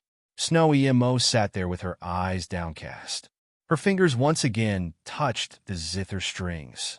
A drop of blood dripped from her fingertips and fell on the zither surface, melting like a flower. The skin-changing technique peeled the skin and broke the bones. The pain was unbearable, but she had no other choice if she wanted to live here. "I will win," she said to herself word by word. She opened her hands and looked at the hard calluses on her tender fingertips from playing the zither. "Momo, you must win." Ning Xiuma looked at the girl sitting there alone. In that instant, she seemed to sense her mood. She couldn't help but take a step forward. The scene in front of her changed again. A hall without any doors or windows. There was a faint blue light in the hall, illuminating people's faces like ghostly flames. A red-clothed girl fell on the ground. She was covered with bruises, and her body twitched slightly on the ground. She was holding a zither in her arms. All the strings had been broken. There were bloodstains on it. The other red-clothed girl also had a lot of scars on her body. But she was sitting. There was only one string left on the zither in front of her. And it was this last string that allowed her to win. The two girls were wearing the same clothes and had the same appearance. But Ning Xiaoma still recognized at a glance that the one lying on the ground was Snowy Tong, and the one sitting was Snow Emo. Snow Emo looked down at Snowy Tong. Her pair of eyes that were originally clear like water turned black like a whirlpool. Snow Tong, you lost. Snowy Tong raised her head. Her face was pale and full of unwillingness. Why? Why was she the winner? Obviously I should be the winner. A win is a win, a loss is a loss. A fluttering voice suddenly sounded in the hall. This voice was male and female at the same time. It was unknown where it came from. Ning Xiaoma took advantage of the fact that no one could see her. She quickly turned around in the hall, but she still couldn't find the person who was speaking. Snow Emo knelt down. Lord Devil Ancestor. The snow-robed talisman began to tremble as he hissed. Lord Devil Ancestor, give Asi another chance. Next time, Aya will definitely win against her. Before she could finish her sentence, a gust of wind blew in the hall. In the center of the gust of wind was a huge whirlpool, which sucked in the snow-clothed Tong, who was covered in cuts and bruises. In the blink of an eye, she disappeared without a trace. From the whirlpool came the snow-robed talisman's blood-curdling screams, which made people feel cold all over. Snowy Mo lay on the ground, doing her utmost to control her body from trembling. Mo, you still went easy on her. The voice sounded again. You should kill her. It would be best if you cut off her head. Shui Mo pursed her lips, still kneeling on the ground. Finally, she asked, why? She and I are twin sisters, so why must one of us die? This was what she couldn't understand the most. Why? The voice repeated softly and laughed. Silly child, because there can only be one fiend ancestor. The fiend ancestor's children have always been twins. The strong will inherit the fiend ancestor's position, and the weak will only have one word, death. That's why Asi tried so hard to scheme against you. That's why she tried to kill you again and again. I thought she would win because she was more ruthless than you. I didn't expect you to win. And you even let her live. Snow Emo, Snowy Tong, haha, when combined they were strangers. They were destined to be strangers.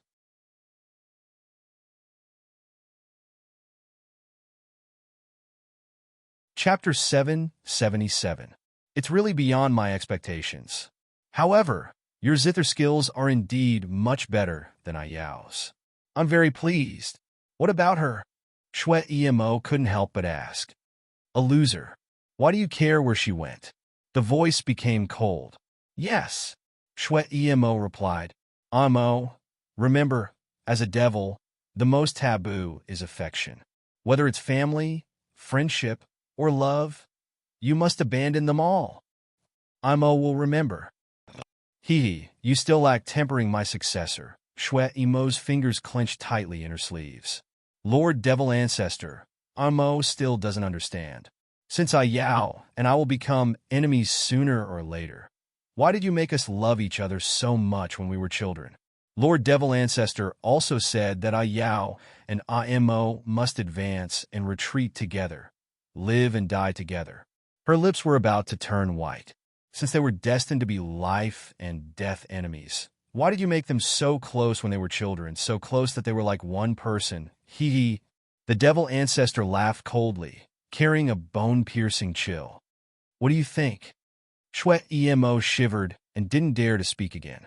After all, she was still young and couldn't figure out the crux of the matter. Ning Xiaoma was, after all, experienced in the world. She faintly felt a chill in her heart. She understood the Devil Ancestor's intentions. To become the devil ancestor, one must be ruthless and emotionless. The more Shwe Emo and Shwe Emo loved each other when they were young, the greater the psychological impact when they became enemies when they grew up would be, and the easier it would be to temper their demonic nature. Remember, no one in this world can be trusted. No one can make you pity them. This Lord will pass on half of my demonic power to you. Practice this black wave zither well. This Lord will wait for the day when you can go into battle alone to kill enemies. The black wave zither needs you to feed it with human blood. An orchid zither appeared at Shwe Emo's feet. It faintly emitted a light luster, beautiful and evil. Shwe Emo slowly reached out and hugged the zither, replying with a single word, yes. The scene quickly changed again. Ning Shuma saw Shwe Emo practicing the zither every day. The blood on his fingers blistered and broke, dripping with blood from time to time. She finally sat in a blood-red carriage, but she was sitting in the middle of the carriage, and there was another person sitting in the middle of the carriage. The blood-red chariot was protected in the middle by a dense mass of demon soldiers. They were fighting with what seemed to be people from the immortal world. Blood flowed like a river, and white bones were scattered. The person in the carriage was also playing the zither, but the sound was very ordinary. The one who had truly released the killing sound and used the sound waves to kill was Snowy Immortal, who was sitting in the mezzanine. The people in the carriage would change from time to time, but Shwe Emo, who was in the compartment, couldn't be changed. She was the only one. Every note was a killing weapon, and every note would slit the opponent's throat. The black wave zither was like the scythe of the Grim Reaper, reaping countless lives on the battlefield. As for Shwe Emo, she had gone from vomiting when she first went to the battlefield, to being numb, and then to talking and laughing while killing. The frequent killings turned the once naive girl into a beautiful little devil. Her zither skills became better and better, and the number of people she killed also increased. Not only did she have to deal with people from the immortal world on the battlefield, she also had to deal with wave after wave of assassinations in the demon world. Those who came to assassinate her included her former good friends, her former loyal subordinates, and even her maids.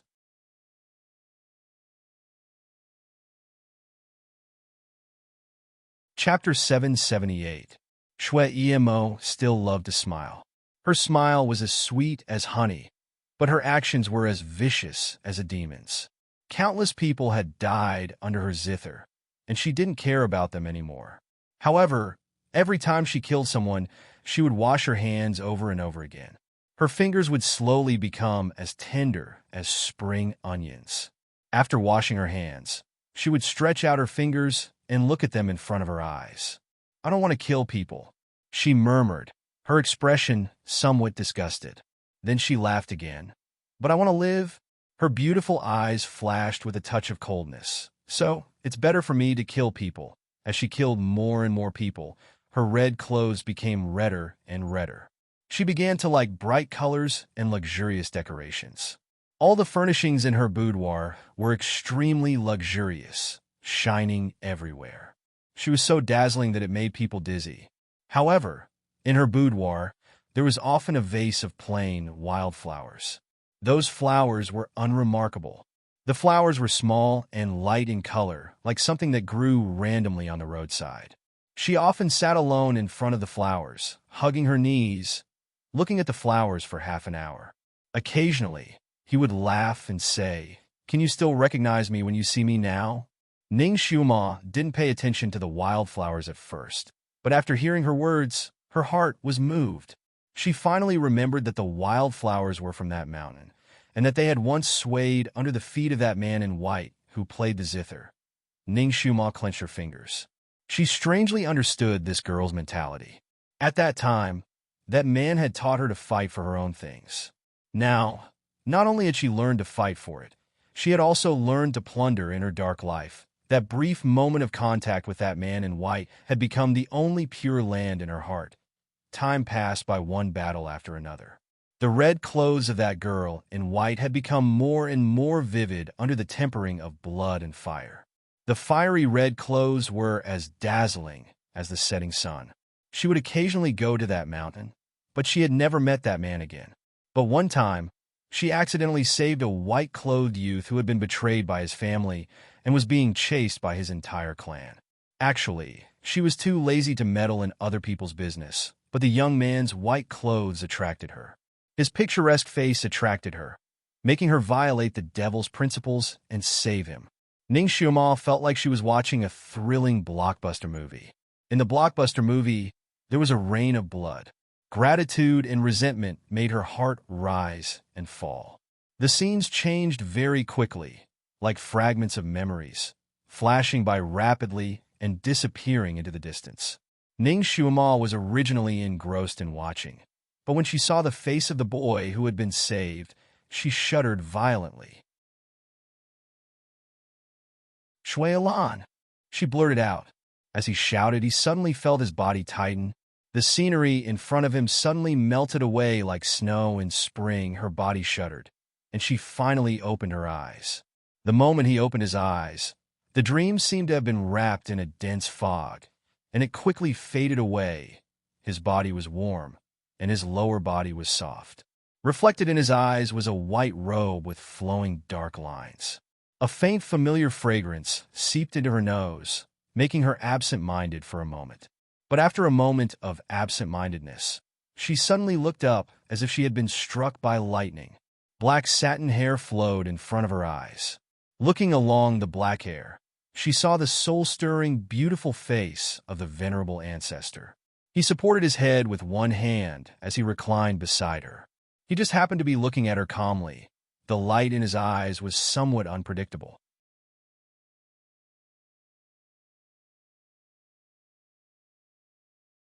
Chapter 779. She nestled herself in the ancestor's arms without any trace of politeness. One of her hands was holding onto his lapel, and the other leg was wrapped around his waist. This position was simply like the most intimate of lovers hugging each other to sleep. When did she and the Dizun sleep so well together? Ning Xiaoma's face turned red, and she hurriedly stepped back. There was no obstruction on all sides of the bed, and she retreated too quickly, so she almost fell from the other side. "Be careful," he said faintly. He stretched out his hand and pulled her back. Are you okay?" Ning Xiaoma almost fell into his arms again after being pulled by his hand. She hurriedly used the weight of 1,000 pounds to stabilize her body in place. The Dizun looked at her without saying anything. He never answered other people's nonsense. Now that he was able to lie by her side and not in that ice shell, he naturally recovered. Although he hadn't completely recovered, he could move freely. His gaze was too deep, and Ning Xiaoma's scalp went numb from his gaze. She coughed and wanted to turn over and sit up. A hand was placed on her shoulder. "Lie down with this king for a while." Although he didn't use any strength, Ning Xiaoma couldn't break free if she didn't struggle vigorously. At this time, struggling vigorously was too artificial. Therefore, Ning Xiaoma had no choice but to no longer get up, but she quietly moved away slightly. She really felt a little pressured to sleep in the same bed as the Dizun, especially on a night like this, when she was covered with a blanket. The Dizun naturally noticed her small movements, but he didn't say anything. His eyes darkened slightly, but he didn't do anything else.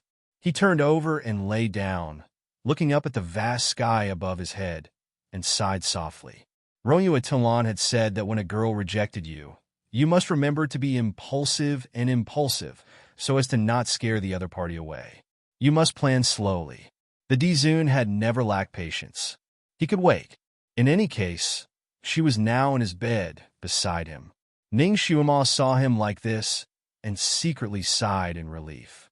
She didn't want to be too intimate with him right now because she didn't know her own feelings. She had already calmly examined his complexion just now. He was no longer so pale, and his breathing was even. He should be fine. She put down her worries and lay down. The stars were bright and reflected in her eyes. From where she was, she could see the stars twinkling in the sky. Ning Xiaoma's body was covered with a cloud quilt, and the quilt was as soft as a cloud. There were large and small clouds around her body. The four walls and floor were dark blue, and the stars were bright and dark for a moment. She had the illusion of lying in the clouds and looking at the stars. Ning Xiaoma couldn't help but touched the bedding beneath her. The bedding was extremely soft and warm, making it very comfortable to lie on. Was that frighteningly cold cloud bed under the blankets? She couldn't help. She put her hand under the quilt. She was cold, cold, cold, cold, cold, cold. The cloud bed was still the same cloud bed, but with a layer of quilt on top. It became her paradise. Needless to say, this was the D-Zune's doing. She had already turned this castle upside down. Not to mention a quilt, there wasn't even a piece of cloth. But now the quilt was complete. Obviously, the D-Zune had made it after he woke up. She already knew that the D-Zune had a storage space, but it couldn't be seen normally.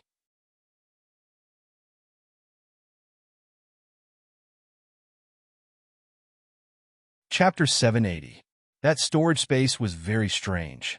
Even if he was stripped naked, he wouldn't be able to find it. Whenever he wanted to take something, he had to come by himself. Ning Xiumao knew that there should be a lot of things in the storage space. Otherwise, he wouldn't be able to change things at any time. What she didn't expect was that the ancestor actually brought a quilt with him at all times. No wonder he could go wherever he wanted to go. It was really convenient to have this storage space. She was lying there with the high and mighty god beside her. Ning Xiumao felt like she was dreaming. Before going to sleep, she was still guarding him in the ice shell. She was afraid and anxious. In this hall, she felt indescribably lonely and desolate. Now that the ancestor woke up and was lying beside her, even if the two of them didn't speak, her heart strangely calmed down. Between heaven and earth, it was quiet and peaceful. They could hear each other's breathing. They could reach out and hold each other's hands. The distance between them was neither too far nor too close, making her feel safe. Did you have a nightmare just now? After an unknown amount of time, the ancestor broke the silence and asked. Ning Xiumao was stunned. She shook her head and said, "No, I didn't. You just called out Shuilan." The ancestor's voice was neither fast nor slow. At this time, he naturally wasn't jealous. He knew how much this girl hated Shuilan. If she called out in her dream, it could only mean that she was frightened by him. Ning Xiumao thought for a moment. She couldn't remember her dreams. This time it was also a blank. She couldn't remember anything. She shook her head and said, "I forgot. I can't remember anything in my dreams." The ancestor's eyes slightly deepened. "You can't remember even one of your dreams?" "Yes, I can't remember anything. I forget it when I wake up." Ning Xiumao answered casually. She had been like this since she was a child. She was already used to it. The ancestor didn't speak again. His hand was on her wrist. It was normal for people to not remember most of their dreams. However, they would occasionally remember a few. It was rare to see someone like Ning Xiumao who couldn't remember a single one. Could it be that there was something wrong with her soul? The moment he placed his hand on her wrist, he suddenly remembered that he had lost a great deal of his power, so he didn't have the power to examine her soul. Her wrist was delicate and smooth. The ancestor originally wanted to withdraw his hand, but at this time, he didn't want to. He just held her hand and didn't say anything. At first, Ning Xiumao thought that he was checking her pulse and had physical contact with him. Although she still felt a little strange in her heart, she still obediently let him hold her. Later, she saw that after he finished checking her pulse, he did not leave. Instead, he held her hand without moving or speaking. His palm was dry and warm. It was obviously the temperature of a normal person, but Ning Xiumao felt a little hot for no reason, making her body heat up for no reason. She wanted to withdraw her hand, but the ancestor held her hand tightly. He wouldn't let go, so she couldn't withdraw her hand. Forget it, it was just a handshake. She didn't need to care about it. Although she thought so, she was still a little nervous, and the two of them were a little quiet. Ning Xiumao slightly closed her eyes and raised her head to look at the starry sky. Such a good night always made people's hearts soften. "Ancestor." She opened her mouth to break the silence. "Are you still calling me Ancestor?" The ancestor asked her. His eyes were slightly shining. Under the starlight, his picturesque eyebrows were as handsome as a celestial being. Ning Xiumao paused. She knew that she couldn't escape. Han, great god Han. Since the other party was determined to expose her identity, it was useless for her to escape.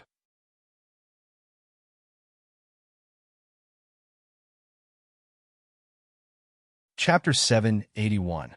When did you recognize me? Well, not too long ago. In fact, Ning Xiuma and he had not known each other for long. This girl was still so slippery. Since you recognized me, why didn't you say so? The Dizun pressed. Was there a need to say it? She was just a small shrimp in Jianghu who blindly exposed the great god's disguise. She was afraid that the great god would kill her. Xiuma knew that the Dizun treated her well and seemed to treat her differently. However, he hid his identity, which meant that it was not time for her to recklessly expose him. Moreover, she was only his concubine in name. She did not want to be nosy. Whatever he wanted to play, she would accompany him to deal with various identities. Of course, this could not be said truthfully, so Ning Xiuma just smiled and did not speak. The Dizun seemed to understand and sighed softly. Xiuma, have you always been so guarded against people? Ning Xiuma lowered her eyes. In fact, she also knew that her guard was very heavy and it was very difficult for her to trust people. She thought that this was an instinct trained as a secret agent. But now that she thought about it, it also seemed to be a problem. She did not want to continue this topic. The Dizun, Jiuli, the Dizun said faintly. Ah. Ning Xiuma did not understand. Shinjili, my name? The Dizun said word by word, still holding her hand.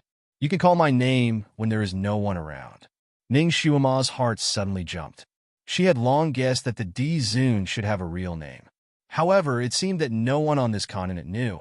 She did not expect that he would say it at this time. Her heart warmed. Shinjili. This name was really noble and suited his identity. However, in this world, was there anyone with the surname Shin? The Dizun now told her his real name. Did he mean to open his heart to her? Her heart suddenly beat wildly. Shinjili had been holding Ning Xiuma's hand, and his thumb was also on her pulse. Naturally, he could feel her heart beating wildly. In the blue night, his eyes were shining like stars, and there seemed to be a flash of a smile. Are you nervous? His body leaned toward Xiuma, his eyes shining as he looked at her. Dizun was very close to her, so close that Ning Xiuma could hear his steady heartbeat. Ning Xiuma was somewhat flustered. Tonight, Dizun seemed to be taking advantage of his victory to pursue something, not giving her a chance to escape or take a breather. She coughed. Dizun. Julie. Shinjili corrected her. Julie. Ning Xiuma finally called out his name. She didn't know why, but when the name came out of her mouth, there was a faint pain in the depths of her heart, as if there was a thin string pulling there, making her eyes inexplicably warm. She cursed in her heart. Tonight was very evil. She seemed to be very emotional. Not like her usual self at all. She calmed herself down and looked around. This place is so beautiful. However, it was not like the great god's taste at all. Ning Xiuma did not dare to say the last sentence out loud. She was actually very curious. Dizun, she called out, but when she saw that his face was not good, she quickly changed her words. I will call you great god. I am more used to calling you that. She did not know why, but she was not willing to call him by his real name. Shinjili did not care. He just wanted to tell her his real name. As for whether she would call him by his real name, it was her business. What do you want to say? Shinjili twirled a strand of her hair and played with it. Obviously, he acquiesced to her name.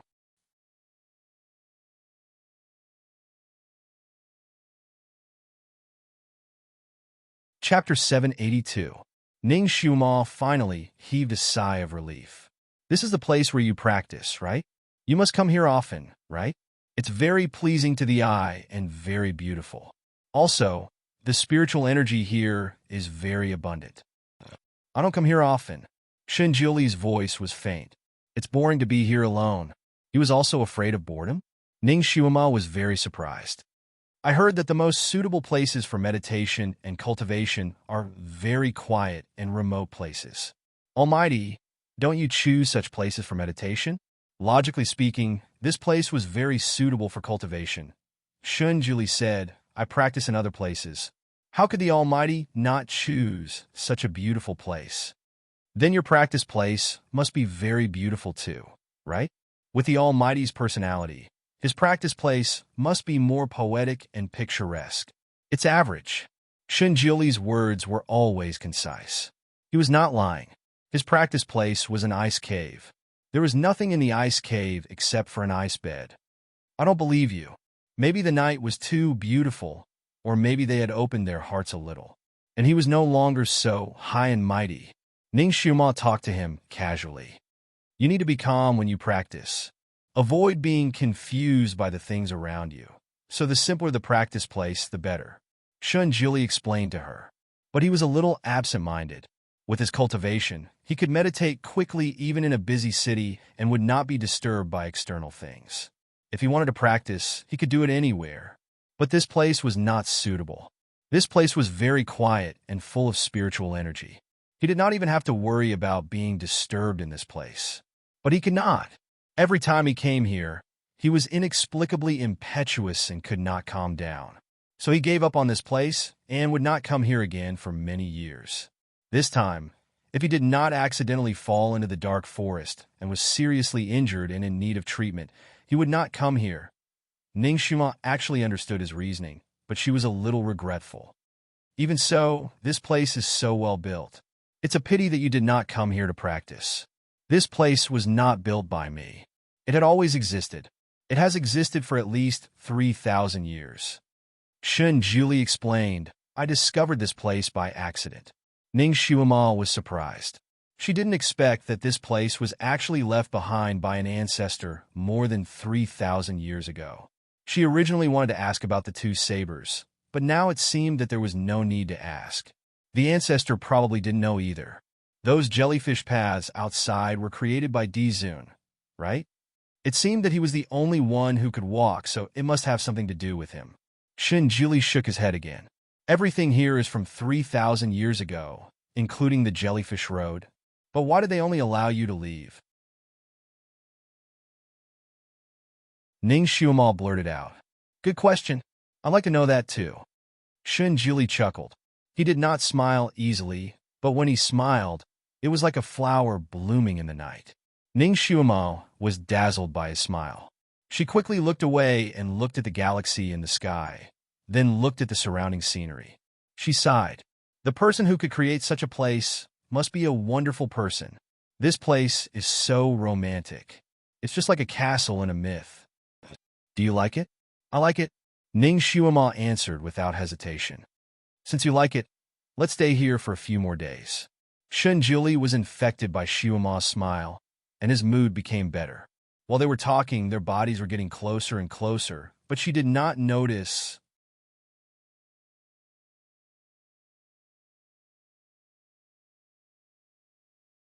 Chapter 783.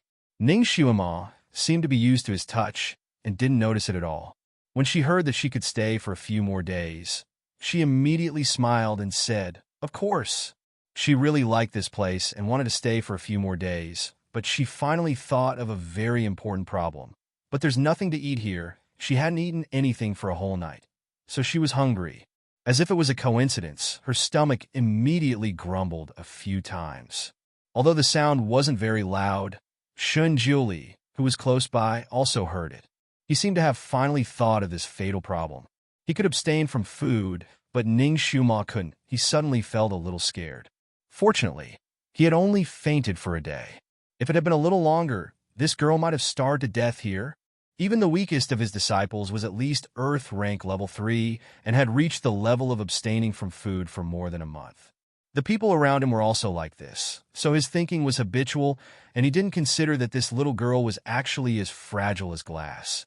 If he didn't consider it carefully, he could have caused fatal damage to her. Just like the hairpin that he spent an entire night carving. If he accidentally pinched it, it would be crushed since he considered that she was hungry. Ning Xiuma's stomach finally reacted and growled one after another. It was especially loud in the quiet night. Ning Xiuma blushed. It was too embarrassing. She was screaming like this. Shun Jili looked at her red face and couldn't help but laugh. He raised his hand and rubbed her hair. If you're hungry, then you're hungry. There's nothing to be embarrassed about. Wait. He turned over and got off the bed. She didn't know where he took out a fishing rod and walked out. Ning Xiuma's heart couldn't help but jump when he rubbed her hair. She was also dazzled by his smile. When she reacted, Shun Jili had already walked out. She was a little curious. She had already seen the water. Other than those jellyfish, she didn't see any other creatures. What could he catch with a fishing rod? She simply turned over and got off the bed and followed him out. The night was cold as water. After all, it was early winter, and this place was unusually cold. Ning Shuma didn't feel it when she was in bed, but once she walked out, she still felt a little uncomfortable and shivered. Shinjili was sitting cross-legged on a futon, fishing. One end of the long fishing rod was in the water, and the other end was in his hand. As if sensing her approach, he casually tossed her a cloak. The cloak looked very thin, but it was very warm when wrapped around the body. Ning Shuma put it on without hesitation, walked to his side, and looked into the water. After all, it was nighttime, and they couldn't see anything clearly. "What's in the water?" She was curious. "Good stuff," he replied. Shinjuli motioned for her to sit next to him and warned her, "Be good and don't make any noise. That thing is afraid of noise." Ning Shuma looked at the praying mat that appeared beside him out of thin air. The Almighty's praying mat could really appear wherever he went. She inexplicably thought of Yi Qingwan's collection. It seemed that there were 2 praying mats. The Almighty had too many praying mats. It seemed that he had a habit of throwing them everywhere. No wonder someone picked them up as a souvenir. A thought suddenly came to her mind. She remembered hearing Yi Qingwan say that she used to cultivate in the dark forest. Dizun also came to the dark forest to see her. Did Dizun also bring Yi Qingwan here? She wanted to ask the Almighty, but he said not to make any noise. Ning Shuma used her foot to push the praying mat. It was too close to him. If she sat on it, she would directly lean on him.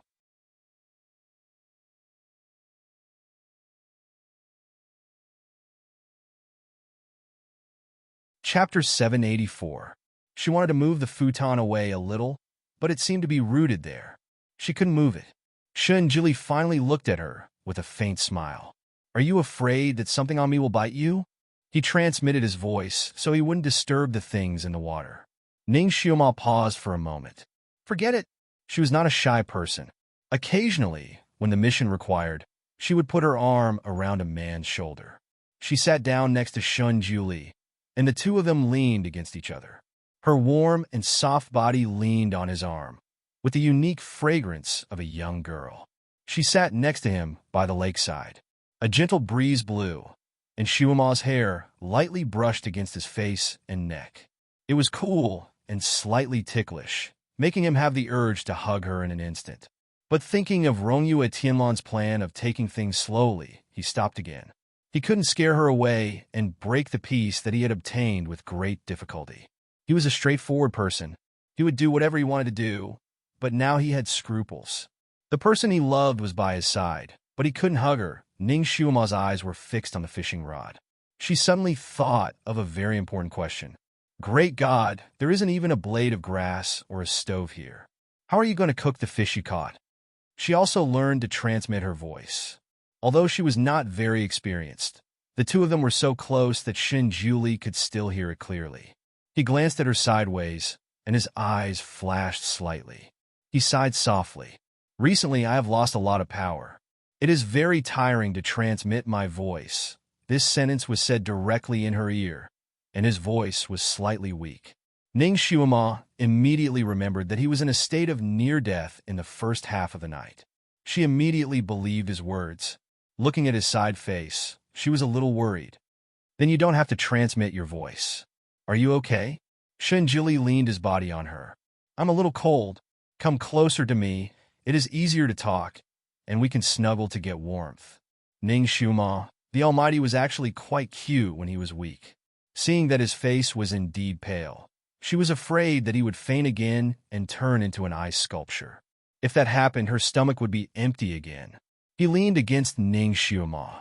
Xiuma looked at his pale, almost transparent face, then at his long eyelashes that fluttered like a small fan. Looking at his gorgeous face, Ning Xiuma finally forgot about his high and mighty status as a venerable emperor. She seemed to have just discovered that he was also an extremely young romantic youth. He was so fragile that it could melt anyone's heart into a bag of water. Besides, her food depended on his fishing rod. So Ning Shuimo was really concerned about him. She took off her cloak and wanted to put it on him. Shin Juli was still very considerate of her. He stopped her. It's cold here. If you take it off, you will catch a cold. This cloak is not small. Let's wear it together. Ning Shuimo thought about it and agreed. She was now seizing every second to cultivate, so she really could not catch a cold. Anyway, now that their bodies were leaning against each other, it was not a big deal to wear a cloak together. So she pulled the cloak, and the two of them were wrapped together. In this way, the two of them were stuck together like Siamese fish. There was no gap between the two of them. The blue night, the tranquil lake, the dreamlike castle, and the two of them snuggling together. Shin Juli suddenly felt unprecedentedly satisfied. It was as if he had finally found the other half of himself that he had lost for many years. His heart was warm and moved. An arm reached out and gently wrapped around her waist.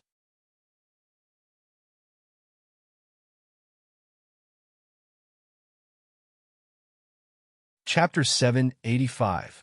When he first came here, he only felt lonely. Now that he had her by his side, he suddenly felt that this place was so beautiful and picturesque. Because he was greedy for this warmth, he almost didn't want to let the fish take the bait. However, considering her empty stomach, he felt that he couldn't be so cruel. Just as he was feeling conflicted, the first stupid fish took the bait. Ning Shuimo finally saw the most exotic fish in the world. A transparent fish. This fish looked like salmon, but its body was completely transparent. Even its internal organs were transparent. If she didn't hold it in her hand, she would never believe that there was such a transparent fish in this world. The fish's body seemed to be carved out of crystal, and it struggled unwillingly between Ning Shuima's fingers. This fish looked so artistic that Ning Shuima almost couldn't bear to eat it. Shin Juli put away the fishing rod, and with a flick of his sleeve, a small stove appeared on the ground. There was also a small pot on the stove, and the water in the pot was bubbling and steaming. Ning Shuima was dumbstruck. How many things does the ancestor have on him? Great God! Is there anything you didn't bring with you? Ning Shuima squatted beside him and watched him quickly clean up the fish. She was full of admiration and envy. She looked at the pot again. Won't the soup spill out in your space? No. The storage space has the function of preserving freshness and shape. The things you put in will be the same when you take them out. It's more reliable than outside, Shin Juli answered without raising his head. The way he handled the fish was also something Ning Shuima had never seen before. A white light shot out from his fingertip, and the fish spun in the air. When the white light stopped, the fish had already been scaled, and its internal organs were removed. It was ready to be put into the pot. He put the whole fish into the pot, and his voice was still indifferent. This water-divine fish is the most nutritious when cooked. It's suitable for people who cultivate the wood attribute. Wasn't that just right for her? Ning Shuima's eyebrows curved, and she couldn't help but sigh. I didn't expect that you, as the ancestor, would do such trivial things. She thought that he was a person who didn't do household chores. Shin Juli's fingers paused slightly, and he didn't say anything. This skill seemed to have been with him for as long as he could remember. The long years were too boring, and he cultivated countless interests to pass the time. For example, playing chess, playing the zither, playing the flute, raising pets, making all kinds of strange things. No matter what he did, he was the best. When there was no room for improvement, his interest would change. He had countless interests, but the only one he had never studied was culinary skills. After all, a gentleman should stay away from the kitchen. He had already abstained from eating, so there was no need for him to do such things. It was just that when he was in the mood to cook some food, it wasn't because he was hungry, but purely because he was bored. But even so, his culinary skills were still top-notch. No matter what food he made, he could accurately control the heat and taste. Great God! Is there anything you don't have in your storage space? Ning Shuima was still very curious. She was bored anyway, so she wanted to gossip. There's nothing for you. Shin Juli's answer was very simple and irritating. Ning Shuima was speechless. Well, for the sake of the fish, she didn't care. How did you cultivate this storage space? Can you teach me? Ning Xiumao was very envious of his storage space. Sure, take me as your master. Shinjuli was still very happy.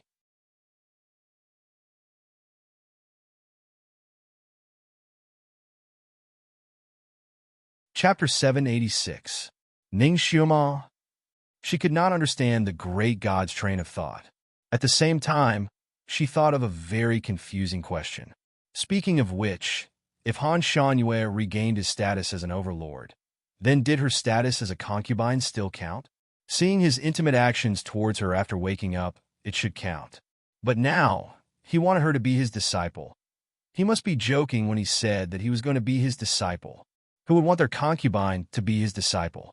She also said jokingly, "If I really become your disciple, will you accept me?" Shinjuli glanced at her and asked, "Why not? I heard that the great god's standards for accepting disciples are very strict. Those who are not Earth Stage Level 3 and above will not be accepted. I am Mortal Stage Level 7. I am still far from that." "Ah, right, I also heard that you're going to publicly accept disciples this time." Ning Xiumao thought of the group of young newcomers she saw when she passed by. "Oh." Shinjuli gave her a one-word reply. This one word was too general.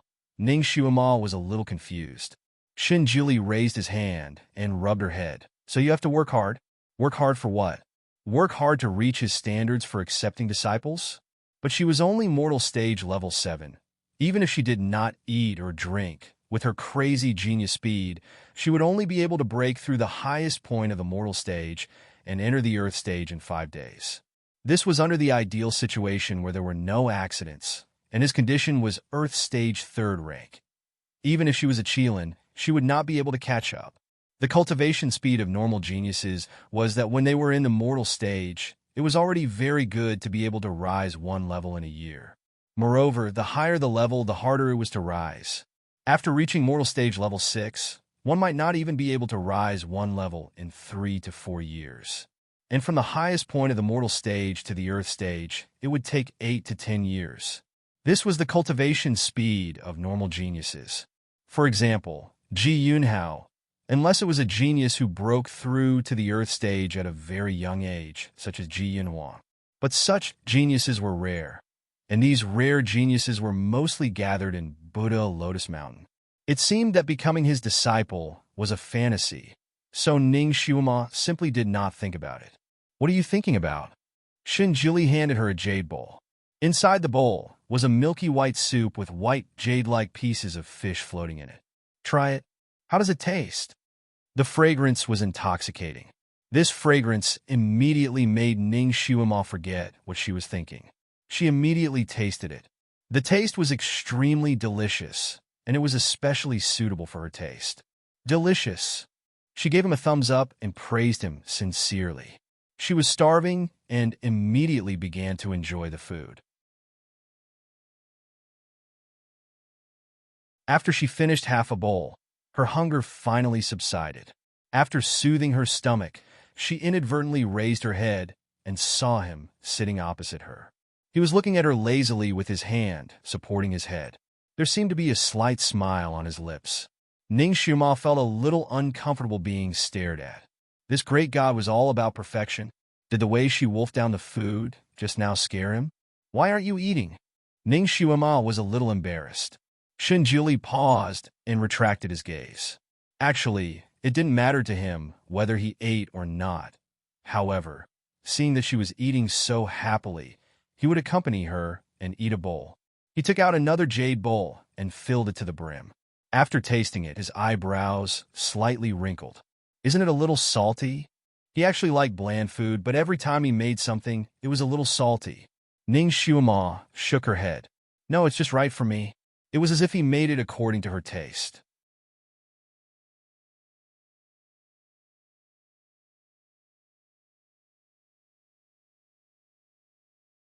Chapter 787. Ning Xiumao had never eaten such delicious stewed fish. Shinjuli didn't say anything and sat there to eat. Ning Xiumao stole a glance at his table manners. She couldn't help but praise in her heart that it was perfect. The Almighty could even eat so naturally, like a poem or a painting. The fish soup was delicious. Ning Xiumao ate 2 bowls of soup with water and was finally satisfied. She looked at the jade bowl in her hand and sighed. The bowl that the Almighty casually took out was also a priceless treasure. It was carved out of a whole piece of fine jade. There were cloud-like patterns on it, simple and elegant. She suddenly remembered that there was also a jade bowl in Yi Qingwan's collection. But at that time, her mind was full of thoughts of escaping, so she didn't care about those things at all. She just glanced at it and vaguely felt that the bowl was similar to this one. Shuma couldn't help but ask, Almighty, do you often bring your disciples here to cultivate? Did he once bring Yi Qingwan here to fish? Did he make fish soup for her? Shun Jili glanced at her. Usually, when I accept them, I will kick them to the dark forest to cultivate for 3 days. It depends on their reaction speed and aptitude. It's so dangerous here. You must accompany them often, right? No. Shun Jili answered simply. If they can't even solve the danger here, how can they be qualified to be my disciple? It was indeed the Almighty's style. Ning Xuma's tone was both intentional and unintentional. But I heard from Yi Qingwan that you have accompanied her here before.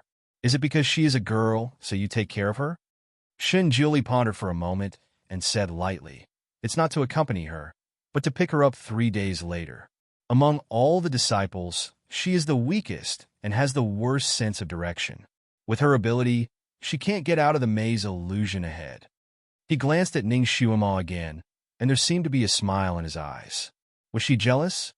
However, I can make an exception for you, Shun Jili added.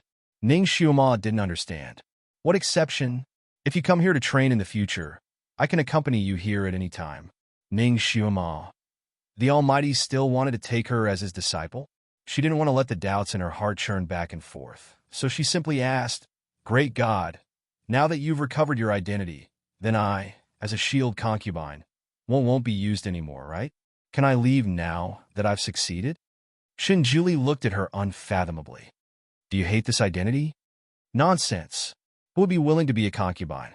Ning Xuema didn't say anything, but she expressed her meaning with her eyes. Shun Jili held her hand and led her inside. Then work hard and become my disciple. Ning Xuema, the Almighty's disciple, fought so hard, and he gave her this opportunity. Could it be that he saw that she was doing a good job as a shield concubine and wanted to give her a small benefit? He had been touching her for the past 2 days, and all his actions seemed to mean that he was using her as a pillow. It made her think that he was pursuing her, and she was a little conflicted, wondering how to reject him. Now that he suddenly had the intention to take her as his disciple, was she thinking too much? In his era, there should be a taboo for a master and disciple relationship, right? Ning Xuemo vaguely heard that he hated a master and disciple relationship. Now that he suddenly wanted to take her as his disciple, was he afraid that she would pester him with the identity of a concubine in the future, so that he could completely destroy her imagination?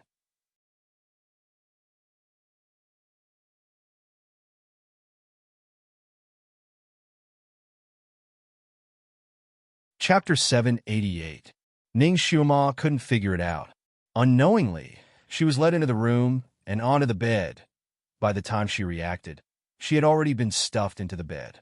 He also loosened his outer robe, lifted the other side of the blanket, and crawled in. He casually pulled her into his arms. All right, time to sleep. Ning Xuema was speechless. She struggled out of his arms. Guru, didn't you want to take me as your disciples? Why were they sharing a bed now? Well, you're not my disciple yet, so you're still my concubine. He pulled Xuema back and hugged her in his arms. He closed his eyes and yawned. After so long, aren't you sleepy? Ning Xuemo was speechless.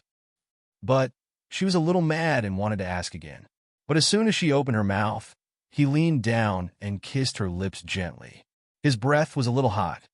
I'll give you 2 choices. 1, continue to be my concubine. 2, be my disciple. But to be my disciple, you need to cultivate hard. I don't want to be too selfish.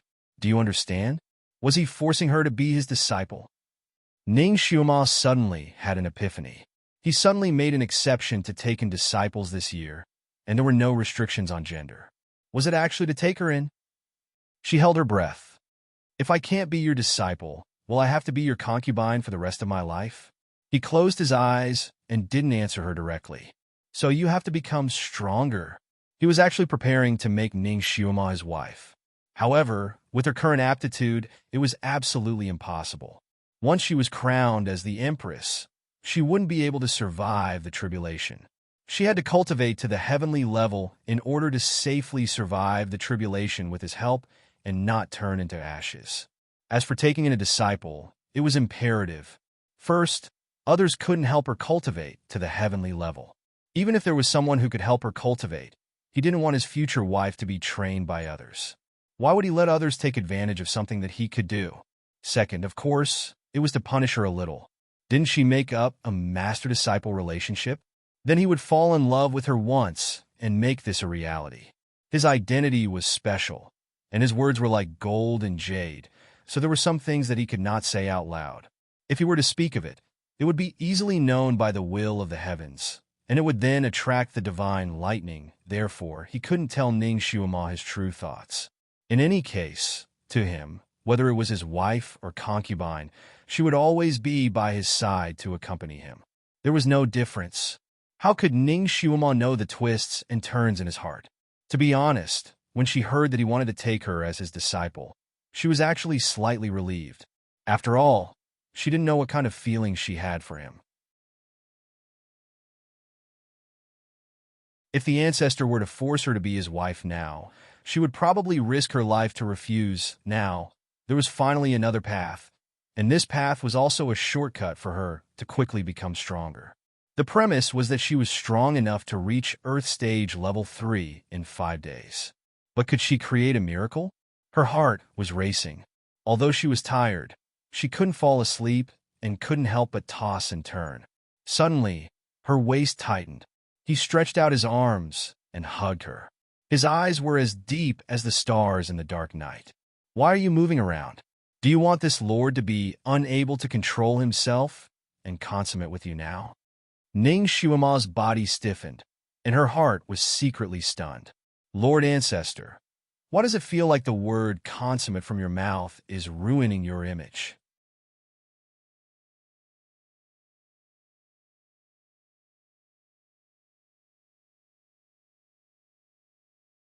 Chapter 789. In Ning Xiuma's mind, a god like Di Zun should have no desires and shouldn't have the desires of a normal man. She was in his arms, her body half pressed against his, and she could clearly feel the subtle changes in his body. Ning Xiuma knew that he wasn't just threatening her. She finally didn't dare to move and closed her eyes. Sleep, sleep. She was sleepy. She wanted to sleep. She was trying to hypnotize herself when she suddenly felt a warm sensation on her lips. She opened her eyes and met his slightly curved eyes. Her heart raced. A small compensation for not being able to consummate the marriage. He chuckled and closed his eyes. Or I go to sleep? The night was dark, and she finally fell asleep. She slept peacefully in his arms. She didn't know when he opened his eyes, but he looked at her for a long time. He had been sleeping alone for thousands of years. Now that she was in his arms, he didn't feel uncomfortable. He even felt a little satisfied, as if she should have slept in his arms a long time ago. It was as if he had been used to hugging her for thousands of years, and now he was just finding this habit. He really couldn't consummate the marriage with her now. Cultivating a virgin body was the fastest. Once he lost his virginity, his cultivation speed would drop by half. After all, he wasn't an ordinary person. With her current body, she might not be able to bear his love. Once she bore his love, she wouldn't be able to cultivate and break through to the heaven realm. If he wanted her for a few decades, he naturally didn't have to worry about this. But what he wanted now was a long time, so he had to be very careful. So he could only hug her and hug her again. He couldn't do anything substantial. After looking at her for a while, he also closed his eyes and silently adjusted his breathing. No one knew that the wolf soul wood was his nemesis, but he was usually very strong. When he came down, as long as he was a little careful, these things wouldn't hurt him. But this time, he was already an arrow at the end of its flight. In order to save her, he had no choice but to use himself as a cushion. He smashed into the wolf soul wood, and his body was pierced by them. One of them even hurt his heart meridian. This time, his injuries were unprecedentedly severe. He had to force himself to bring Ning Xiuma to this place. Actually, the injury on his back could be healed by himself, but he was afraid that if he left Ning Xiuma outside, with her bad constitution, who knew what kind of disaster she would cause. Therefore, he used the last of his strength to bring her to this place, and keep her by his side to protect her. What he didn't expect was that his attack would be so severe this time. Not only was he unconscious, but he also had a high fever. In the end, he even froze. However, his coma was different from others. After he fainted, his consciousness was drifting outside, so he could see and sense everything. Ning Xiuma carried him onto the bed, carried him off the bed, wiped his body, and snuggled in his arms to keep him warm. He knew all these. It wasn't that she wasn't touched. He thought that Xiuma didn't have any feelings for him. At most, they were just companions. He didn't expect that she would go to this extent for him. If it was another man in the same situation as him, she might help treat him, but she definitely wouldn't go into his arms, right? So he should be a little different in her heart. He seemed to be an indifferent person who didn't care about anything. But that was just something that didn't make him work hard for. In fact, he was very domineering in his bones. I'm actually quite domineering in my bones, so domineering that I want votes.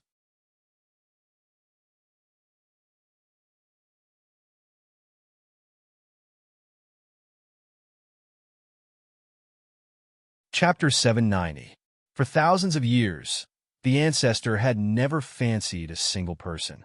Now that he fancied one, he naturally wouldn't let her run away. He had to chase her down in order to be satisfied. Besides, only a person like him was worthy of being Xiuma's husband. As for the others, they didn't even need to think about it. He once again pulled her into his arms, his movements gentle. Perhaps she was too tired, but she didn't realize it. She even subconsciously nuzzled her head into his chest. This small act of trust caused the ancestor's eyes to deepen. He couldn't help but kiss Ning Xiuma's forehead before falling asleep with satisfaction. Early the next morning, Ning Xiuma woke up to find that the ancestor wasn't in bed. She breathed a sigh of relief, but also a bit panicked. She was afraid that the ancestor had left her here in a fit of excitement. She jumped out of bed and looked around. Finally, she found him at the lakeside. He was stewing something in a small pot. The rich aroma caused Xiuma to drool. So the ancestor had woken up early in the morning to stew something for her. Ning Xiuma was moved. She immediately ran over and asked, "What are you stewing?" "Cloud pig fillet." Shunjuli was meditating on a nearby praying mat. He opened his eyes as he heard her movement. Ning Xiuma didn't know what a cloud pig was, but it smelled so good that it was definitely delicious. Not only was there meat in the pot, but there were also other delicacies like mushrooms and mushrooms. "Hey, what are those blood-red slices?" Ning Xiuma asked the question in her heart. "That's the blood jade lingji that you swindled from the 8th princess. It's perfect to eat with this meat," Shunjuli explained to her. Ning Xiuma subconsciously retorted, "What do you mean, swindle? I exchanged for it. Hey, how come it's with you?" Ning Xiuma remembered that all of her treasures were hidden in the clothes she wore on Carefree Island. At the time, in order to enter that mud shell, she had changed her clothes. Naturally, she had forgotten all of her treasures on Carefree Island. Could it be that the ancestor not only brought back her body, but also all her treasures? Shinjili didn't answer her. Instead, he threw her a small bag. "Your pitiful belongings are in this bag. Take it." The small pouch was only the size of a palm, but Ning Xiuma's heart skipped a beat. This seemed to be a Chinquan pouch that could hold anything. She picked it up and looked at it. The design was very simple. It was snow white in color, and there was a plum blossom drawn on the corner of the bag. It was sparse and slanted, looking very lifelike. Ning Xiuma could almost smell the fragrance of the plum blossoms. Needless to say, this painting was the work of the Almighty. She opened the bag again, her heart almost bubbling with joy. Not a single one of her belongings was missing. They were all inside. Even her banknotes were all there.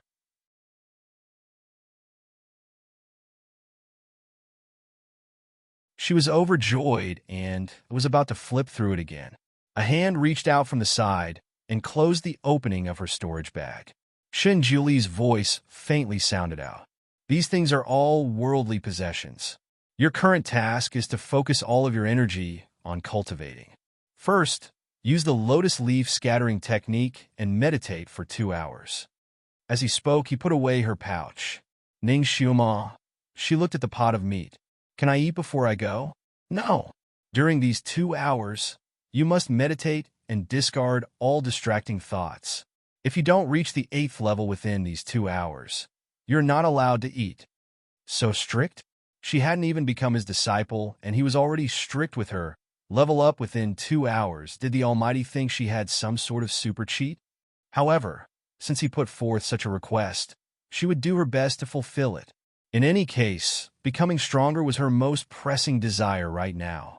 Monthly votes, recommendation votes, she could vote every day.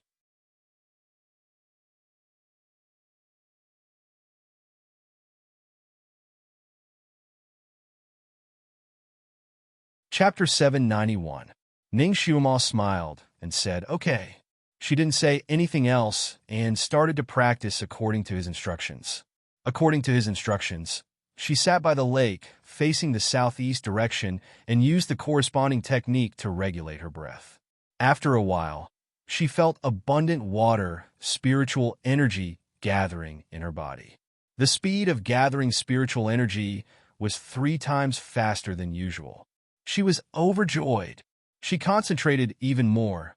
After an hour, Xiuma's body suddenly flashed with a light green light and covered her whole body. After a while, the light green light dissipated and she jumped up. I did it! She actually did it! And it was ahead of time. She was so happy that her eyes were curved. She couldn't help but look in the direction where Shun Julie was sitting, but found that he wasn't there. Only the pot of meat was drying there, and the temperature was just right. There was a note next to it. After eating the meat, you can go to the cloud bed and practice for 4 hours. Use the wood lotus cultivation method. The content of the note was very simple, but it filled up her entire day. It could change every 4 hours or every 2 hours. The cultivation method used every 2 hours was different, and the posture of meditation was also different. Where was he? Did he leave again? Ning Xiuma looked around and didn't see the shadow of the ancestor. Obviously, he had left. Ning Xiuma exhaled and ate the meat in the pot first. After eating, she felt that her body gradually became hot, and the heat in her body was surging. It was so hot that she couldn't wait to take off all her clothes. She thought of the cloud bed and hurriedly ran in. The original quilt on the cloud bed was gone, and only a small futon was left in the middle of the bed. Obviously, it was prepared for her. It seemed that he had thought of everything for her. Ning Xiuma jumped on the bed and hurriedly sat on the futon. As soon as she sat on it, a line of words appeared in front of her. Practice here. Take off all your clothes. No wonder he left.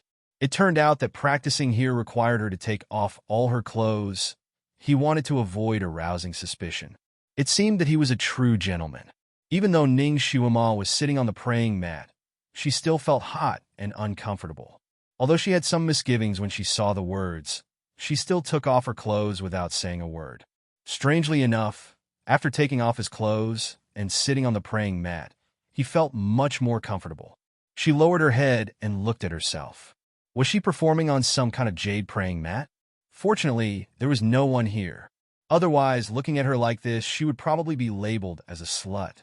Time was of the essence, so she put away her wild thoughts and meditated according to the method left on the ancestor's note. The cloud bed was extremely cold.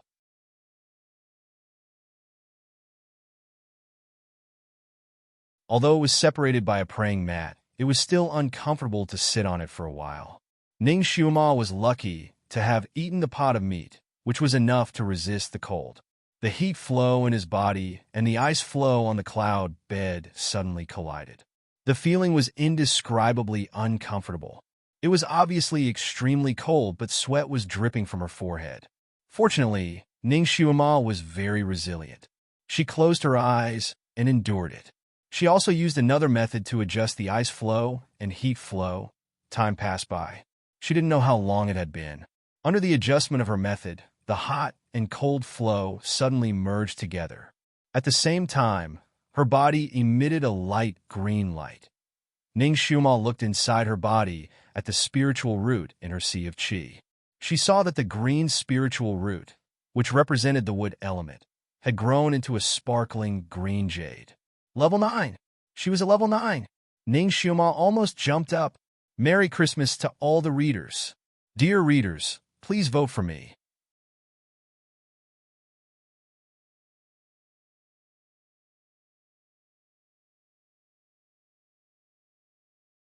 Chapter 792. Ning Xiuma liked it so much that she even spun a few rounds on the spot.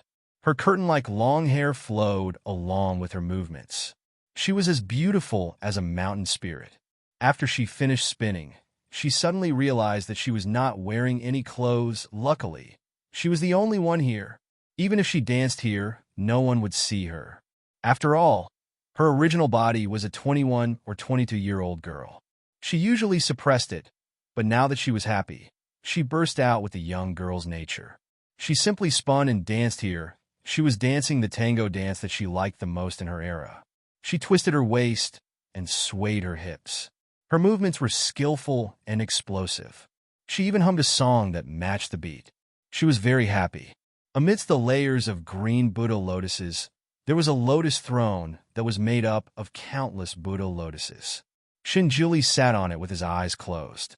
A white fog surrounded him and spun around him. He was obviously meditating to recover, and the spiritual energy of the Buddhist lotuses here helped him recover much faster. He originally found that this place gathered the spiritual energy of heaven and earth and was a good place to cultivate.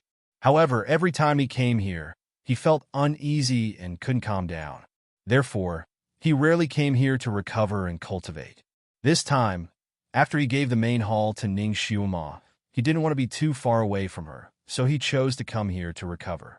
Maybe it was because he knew that she was in the main hall not far away. This time, when he meditated here again, his mood was very stable and he entered into a meditative state in an instant. He could already do whatever he wanted when he entered a meditative state. He would wake up when the time ended. When he woke up 4 hours later, he calculated that she should have finished cultivating on the cloud bed and was about to enter the next step. He raised his hand, and the water under the lotus platform rose up and formed a water mirror in front of him. The image in the water mirror gradually became clearer. When he saw the person in the mirror clearly, his body swayed, and he almost fell off the lotus platform. The beautiful person in the mirror was dancing. Her movements were enchanting and bold. He had never seen such a charming spirit before. It was eye-catching. Shinjuli's finger that was holding the water mirror trembled. Splash! With a sound, the water mirror turned into waves and fell into the lake. This bold and impudent girl. She actually danced this kind of dance naked in the main hall. Didn't she know that her actions could easily turn a person as calm as still water into a wolf? Luckily, fortunately, this scene only fell into his eyes, and no one else saw it. He calmed himself down and suppressed the surging qi and blood in his lower abdomen. He cursed in his heart and took out a white sound transmission talisman without another word. Ning Xiuma was dancing to her heart's content. Suddenly, she saw the clothes she had placed beside her flashing. She was astonished. She jumped down and picked it up to take a look. A sound transmission talisman as white as snow fell out. It was this that was shining. Ning Xiuma raised her eyebrows. Yelu Jing and had given her a light green sound transmitting talisman. She had never seen this white one before. Her heart skipped a beat. Could it be that the Almighty left it for her? Raising his hand to answer the call, he lazily said hello as if he was making a normal call. Hello. Who is this? Did you have a good time? A cold voice came from the voice transmission talisman. It was the Almighty's voice. Yes, I had a good time. Ning Xiuma answered casually. After answering, she suddenly felt that something was wrong. She hurriedly covered her chest with her clothes and looked around in disbelief. Of course, she didn't see anything like a camera. But from his tone, he obviously saw everything. Haha, the Almighty saw everything. I saw it too. I saw the tickets in your pockets. Merry Christmas, dear ones.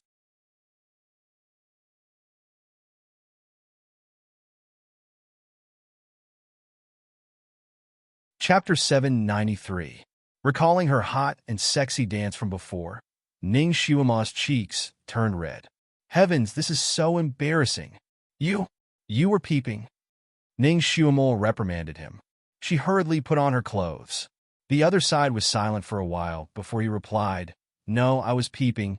Ning Xiuma was speechless. "If you want to dance like that, you can dance for me when I get back. I can be your audience." Shinjili's voice was unhurried. Ning Xiuma was speechless. "God, come and strike me with lightning." Ning Xiuma's face was so hot that it could boil an egg. She quickly straightened the buttons on her clothes and looked around with lingering fear. She seemed to see his eyes staring at her from somewhere in the dark.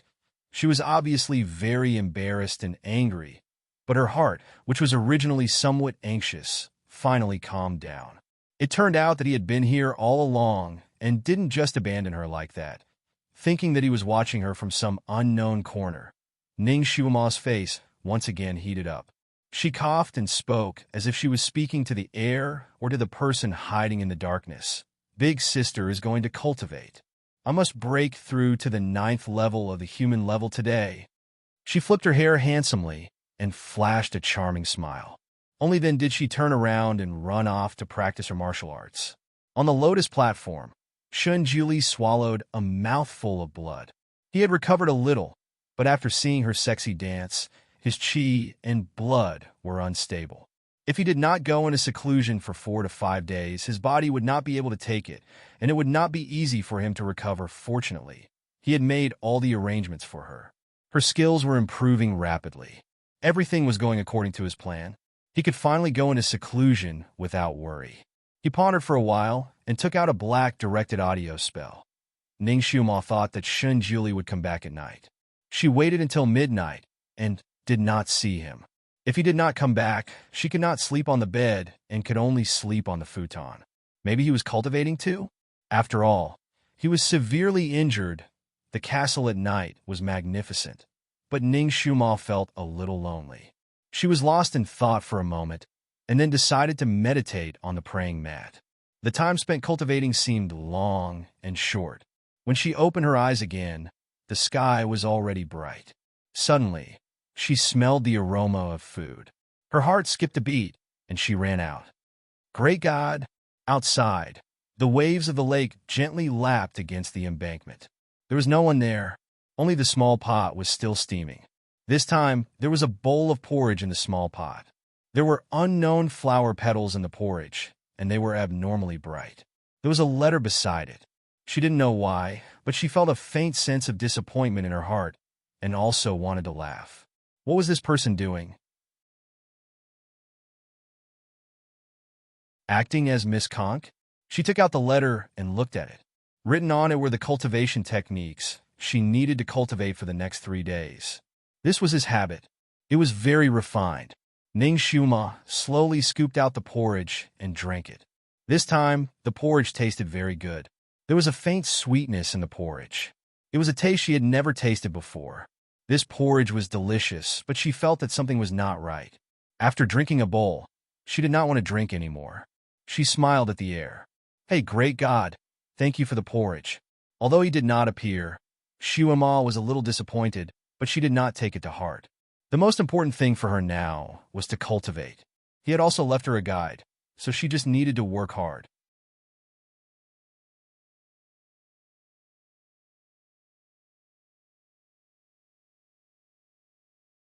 Chapter 794. She had to admit that the Great God's Guide was like a cheat. In addition, the food he sent to her was obviously not ordinary food. Her cultivation was really like a sesame seed blooming. At night, she finally broke through another level, Earth Stage Level 1. She was overjoyed and simply ran to the lake and shouted, "I'm Earth Stage now. Great God, I'm Earth Stage now. Just wait for me to take you as my disciple." Ah, she was finally close to not having to find the Great God to get in through the back door. She could openly join the ranks of the Emperor's disciple. Her voice spread far and wide across the lake. It spread to the depths of the Buddha lotus. On the lotus platform, a snowy figure slowly appeared. His snowy clothes were like mist, almost dyeing the night sky. The silver mask on his face flashed with a cold luster under the moonlight. He heard the shouts coming from afar. His pair of eyes that were as dark as the night faintly flashed as he looked in Ning Xiuma's direction. His eyes flashed with a touch of darkness, and his fingers under the wide sleeves slightly clenched. Another 3 days passed. In these 3 days, Shenjuli did not appear even once, but Ning Xiuma could see the same food he sent to her every day. It was different every day, but its effect was very helpful to her daily cultivation. After entering the Earth stage, Ning Xiumo realized how difficult it was to increase one level. It was like playing a game. When one's level was low, it was easy to level up, and one could level up many times in a day. But the higher the level, the harder it was to level up. If an example had to be given, it would be that human stage level 8 to level 9 required 100,000 experience points, but after Earth stage level 1 to level 2 required more than 1 million experience points. It was more than 10 times more difficult. In these 3 days, she cultivated day and night according to the instructions given to her. On the last day, she barely broke through Earth stage level 2. She was so tired that she almost vomited blood. Early in the morning of the 3rd day, she finished cultivating and opened the door. A paper crane bumped into her arms. Playing the messenger pigeon game again? Ning Xiuma opened the paper crane. There were only 2 cold words on it: leave. The words were written like dragons flying and phoenixes flying. Ning Xiuma paused for a moment and finally remembered that today was the day of the competition between the new disciples of the Sun Moon sect.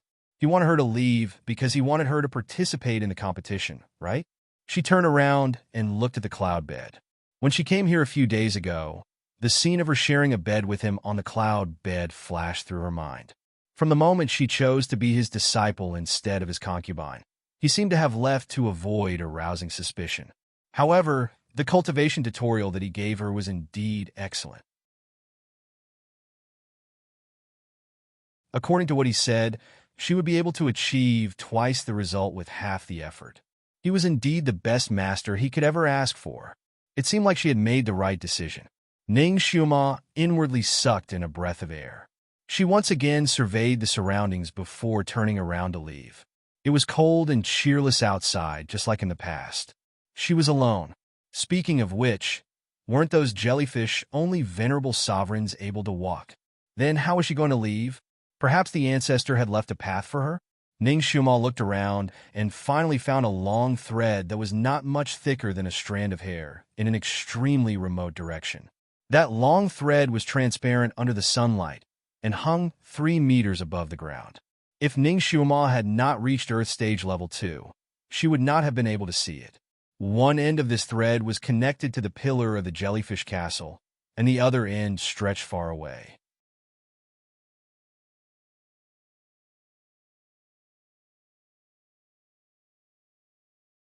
Chapter 795. Could it be that this was the exit that he had prepared for her? Ning Xiuma flew up as light as a feather. She used her shoe to touch the thread and tested its flexibility. The thread's flexibility was extremely high. It could support the weight of 2 people without any problem. She was still worried, so she walked back and forth a few more steps. The string swayed along with her footsteps, but it didn't seem like it was going to break. It seemed that this was really the exit. She really had to leave this place. Ning Xiuma walked around the castle twice. After living here for a few days, she was actually reluctant to leave. Fortunately, Shenjuli had promised her that he would bring her here again in the future, so she did not have any regrets. She first contacted the little Qilin. This time, the little Qilin responded very quickly. It was still in the Wolf Soul Forest. When it heard Ning Xiuma's call, it no longer cared about piking with the Wolf King. In a flash, it dashed to the shore of Buddha Lotus Lake. Master!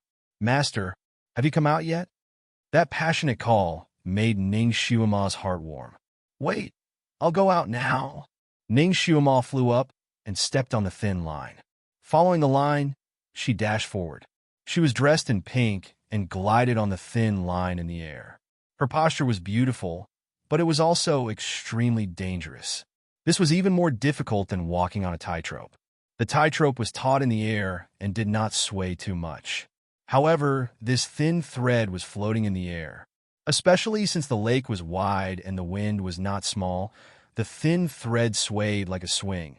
An acrobat would at least have a safety rope when walking on a tightrope, but Ning Xiuma did not have any protective equipment on her.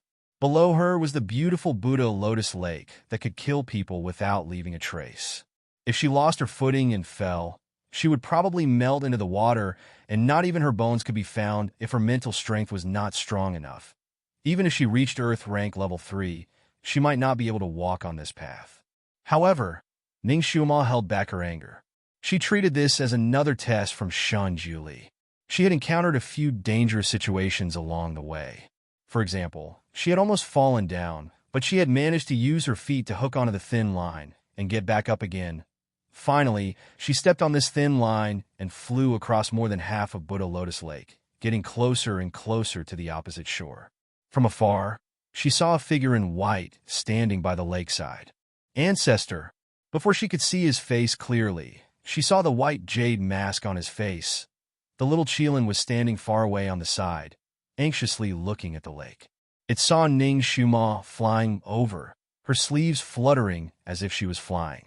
It was so happy that it shouted, "Master here! Here!" The ancestor coldly glanced at it. "Shut up!" Kirin shuddered and tucked its tail between its legs. This time, the ancestor's cold aura seemed to be more than enough. Ning Xiuma glided very quickly on the rope. In the blink of an eye, she reached the shore. Her figure rose and jumped down from the rope, landing not far from the ancestor. She smiled and waved her sleeve. Great God! She was in high spirits and looked at the ancestor with a pair of sparkling black eyes, as if she was waiting for his praise. The ancestor's eyes flashed and looked at her from head to toe. Ning Xiuma suddenly shuddered. The ancestor's eyes were cold. Moreover, it was the kind of eyes that were cold and ruthless to the bone. This gaze made her feel as if a basin of ice water had been poured on her head. Half of the excitement of seeing him ran away.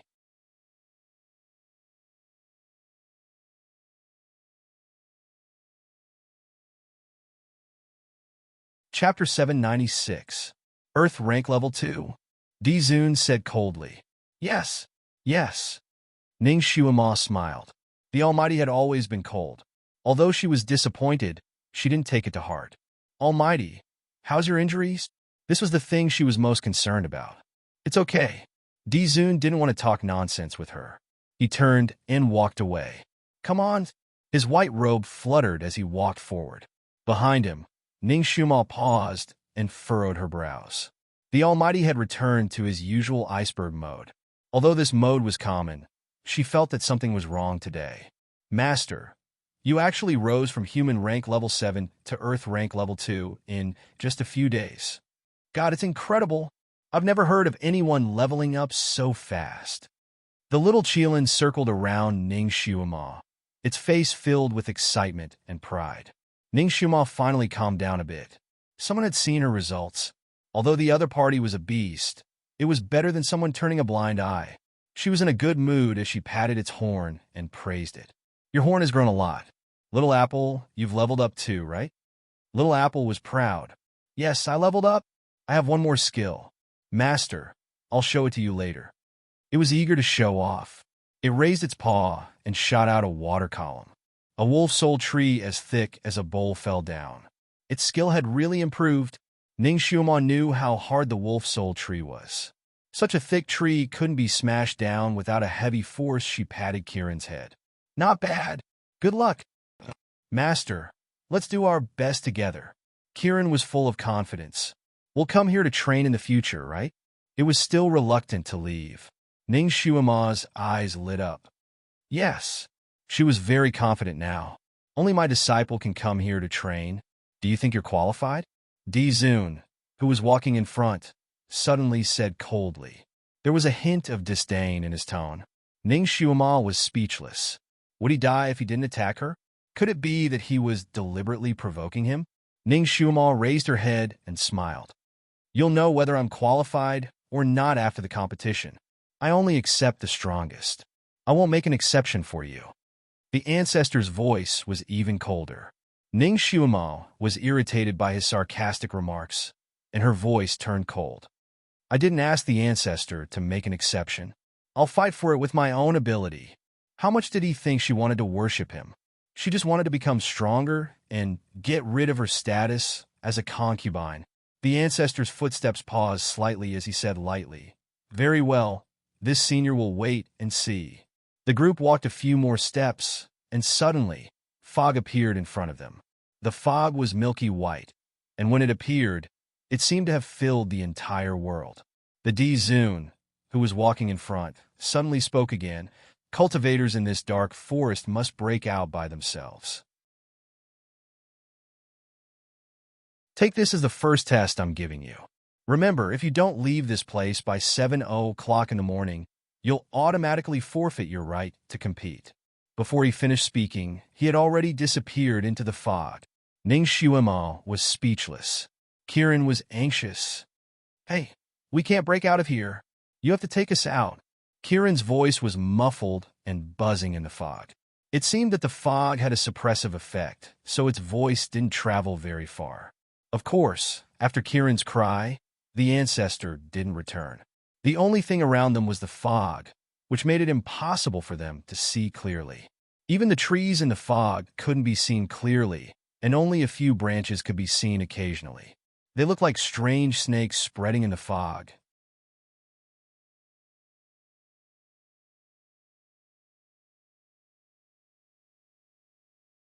Chapter 797. Maze Mirage. This should be the maze mirage that even Yi Qingwan couldn't break out of.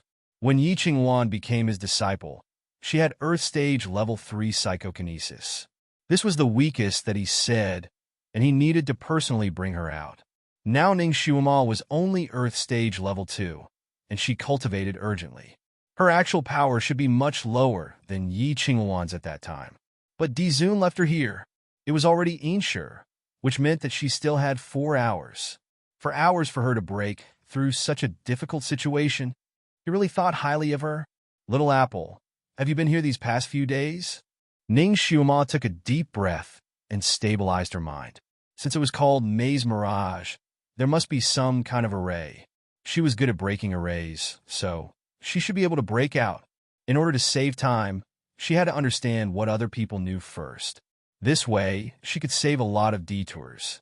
"Master, I have been wandering around here for a few days, trying to find a way out, but I can't find it. There seems to be a lot of paths here, but no matter which path you take, you'll end up back at the same place. Not only that, along the way, there are all kinds of monsters that come in waves. It's very annoying. I have a few wounds on my body because of one of the monsters here." Ning Xuema had already seen the 2 intersecting scars on Kiran's back. The flesh was rolled up, as if it was torn apart by an animal with sharp teeth and claws. It looked very dangerous. When she met the little Qilin earlier, she had treated it without batting an eyelid. Now, there were already signs of recovery. What kind of animal is that? Are there many of them? Many. Every time there are 7 or 8 of them. Those things look very strange. They have the head of a tiger, the body of a leopard, and the claws of a lion. They move like the wind and are as fast as lightning. It is impossible to guard against them. Every time I meet them, I can only run away. I can only get rid of them by hiding at Buddha Lotus Lake. Kiran told her everything it knew. It was very worried. "Master, we can't get out by ourselves." Before it finished speaking, a long and sharp whistle came from the depths of the fog. Kiran's scales exploded. "They are here. That's them." The thick fog in front of them surged like waves, and a few beams of golden light flickered within the thick fog. Kiran suddenly stood in front of Ning Xuema in a protective posture. 8 heads. These were their eyes. "Master, run. I'll cover you." Before it could finish its sentence, it felt a breeze on its back, and a figure pounced toward the golden lights. "Little Apple, sometimes you have to charge forward. You can't retreat." These were the words Ning Xuema left for Kiran. The roars of the monster and Ning Xuema's shouts resounded in the thick fog. The fog seemed to be stirred up by some kind of whirlwind, rolling madly. He had to charge forward and could not retreat. Kiran was struck by these words. It was stunned for a moment. Then, with a roar, It charged at the monsters. All kinds of roars and sounds of fighting could be heard from the thick fog. About 15 minutes later, the sounds of fighting finally disappeared. Kieran looked at the scattered corpses of the monsters and looked at Ning Xiumo with admiration in its eyes. So cool. Its master was so cool. Kieran knew how powerful these monsters were. Their bodies were made of copper and iron, and normal attacks could not hurt them at all. Moreover, they also knew earth element spells. Coupled with their fast movements, they had once made Kieran suffer a lot.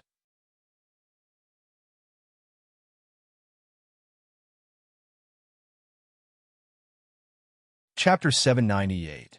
The power of one of these monsters was equivalent to an Earth Stage Level 1 cultivator.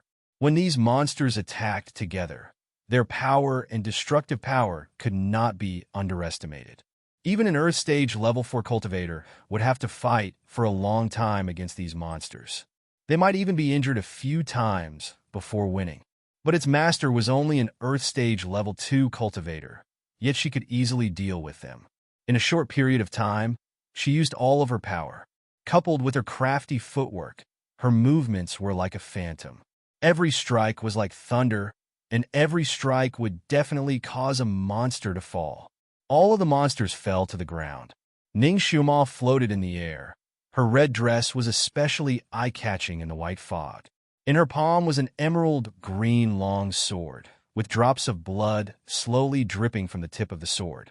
At this time, she had an unprecedented, domineering, and sharp aura. To have such a master, Kieran only had one word in its heart: pride. It suddenly felt its blood boil. Master, we will definitely be able to break out. Ning Xiumo smiled. Yes, she also believed in it. She immediately began to study this maze illusion array and brought the little Qilin into the thick fog. Kieran was right. There were many monsters hidden in the fog. There were all kinds of monsters, and they would jump out to attack from time to time. Moreover, their power and abilities were getting stronger and stronger. Ning Xiumo and Kieran dealt with wave after wave. They gradually became tired and forced. Fortunately, Ning Xiumo's sense of direction was very strong. She also knew how to break all kinds of arrays, so they did not take any detours. Unlike Kieran, they did not take a detour back. In the battle with the monsters, Ning Xiumo was injured. Her arm was pierced by the fangs of a monster that looked like a bear. Blood dyed her entire sleeve. Of course, that bear did not have it easy either. She hit its weak point, and it was split in half. Kieran was also injured. There were several crisscrossing wounds on his body. Although the depth of the wounds were different, each wound was bleeding. The most serious wound was so serious that the white bone could be seen under the muscles. Bloody battle. It was truly a bloody battle. Every minute and every second, she and Kieran were racing against death, side by side with the god of death. As for the sovereign, he didn't show up again. After killing this group of ferocious monsters, Ning Xiumo began to quickly treat her and Kieran's wounds. Kieran looked at her bloody sleeve and felt both distressed and angry. Finally, he couldn't help but say, "Ancestor is really cold. To think that you risked your life to save him. How dare he treat us like this? Does he really want us to die?" Ning Xiumo's fingers, which were bandaging her wound, paused for a moment. Her face was a little pale. She pursed her thin lips and said, "It was a test." She could only explain it in this way, even though she almost didn't believe it herself. The gentleness in the castle of dreams was like a dream, dissipating as soon as he came out. He had returned to being the cold-blooded and heartless sovereign. Was this his revenge for her not wanting to be his concubine? Or perhaps he really didn't want to accept him as a disciple? A test? He wanted her to risk her life to test him? No. There seemed to be something wrong. The sovereign that appeared this time seemed to be different from the one she usually saw. Ning Xiumo suddenly clenched her fists and transmitted her voice to Kieran. "Do you feel that the sovereign has changed? It's like a different person?"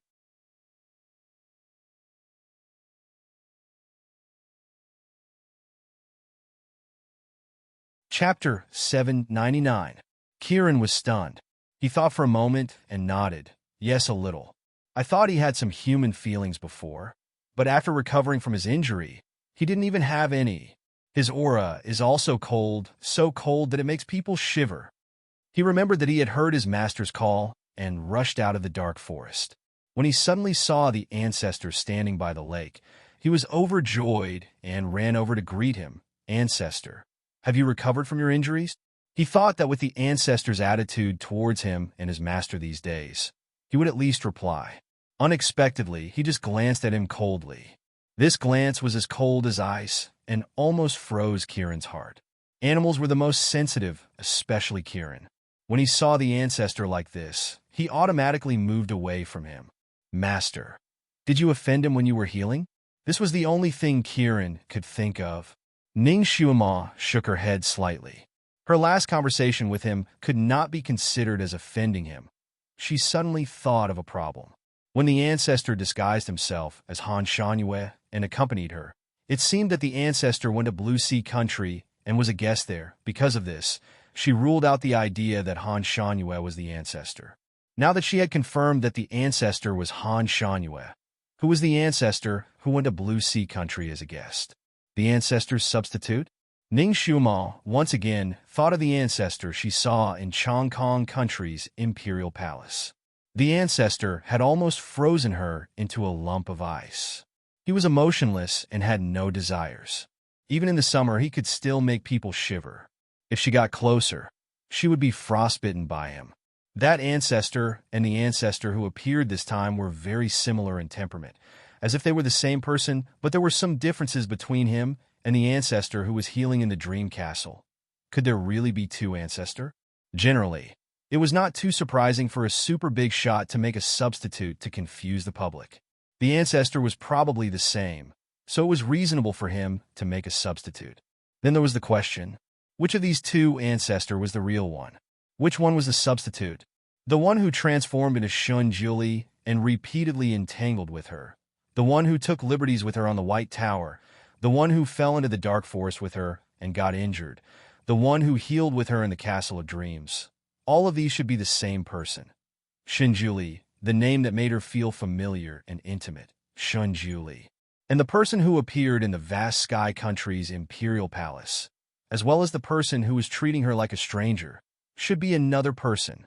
Although his aura was also very strong and even colder than Shun Juli's, Ning Xuema still felt that his aura was not as strong as Shun Juli's. Shun Juli's strength came from his bones, but this venerable sovereign's strength was more like a deliberate act. They gave Ning Xuema the feeling that they were authentic and high-quality imitations. No matter how good the imitation was, in the eyes of people who were familiar with the brand, it was still a fake. They couldn't compare to him either. Then if she guessed correctly, Shun Juli should be the ancestor. This person should be a substitute. Moreover, this substitute was also not simple. Whether it was martial arts or intelligence, it must be extremely profound. Originally, she and the ancestor accidentally fell into this place, but now the ancestor disappeared and the substitute appeared. Was this substitute summoned by the ancestor, or did it appear on its own? Why did the ancestor disappear inexplicably? Ning Xuema thought of Shun Juli's injuries and his actual weakness. Did something happen to Shun Juli?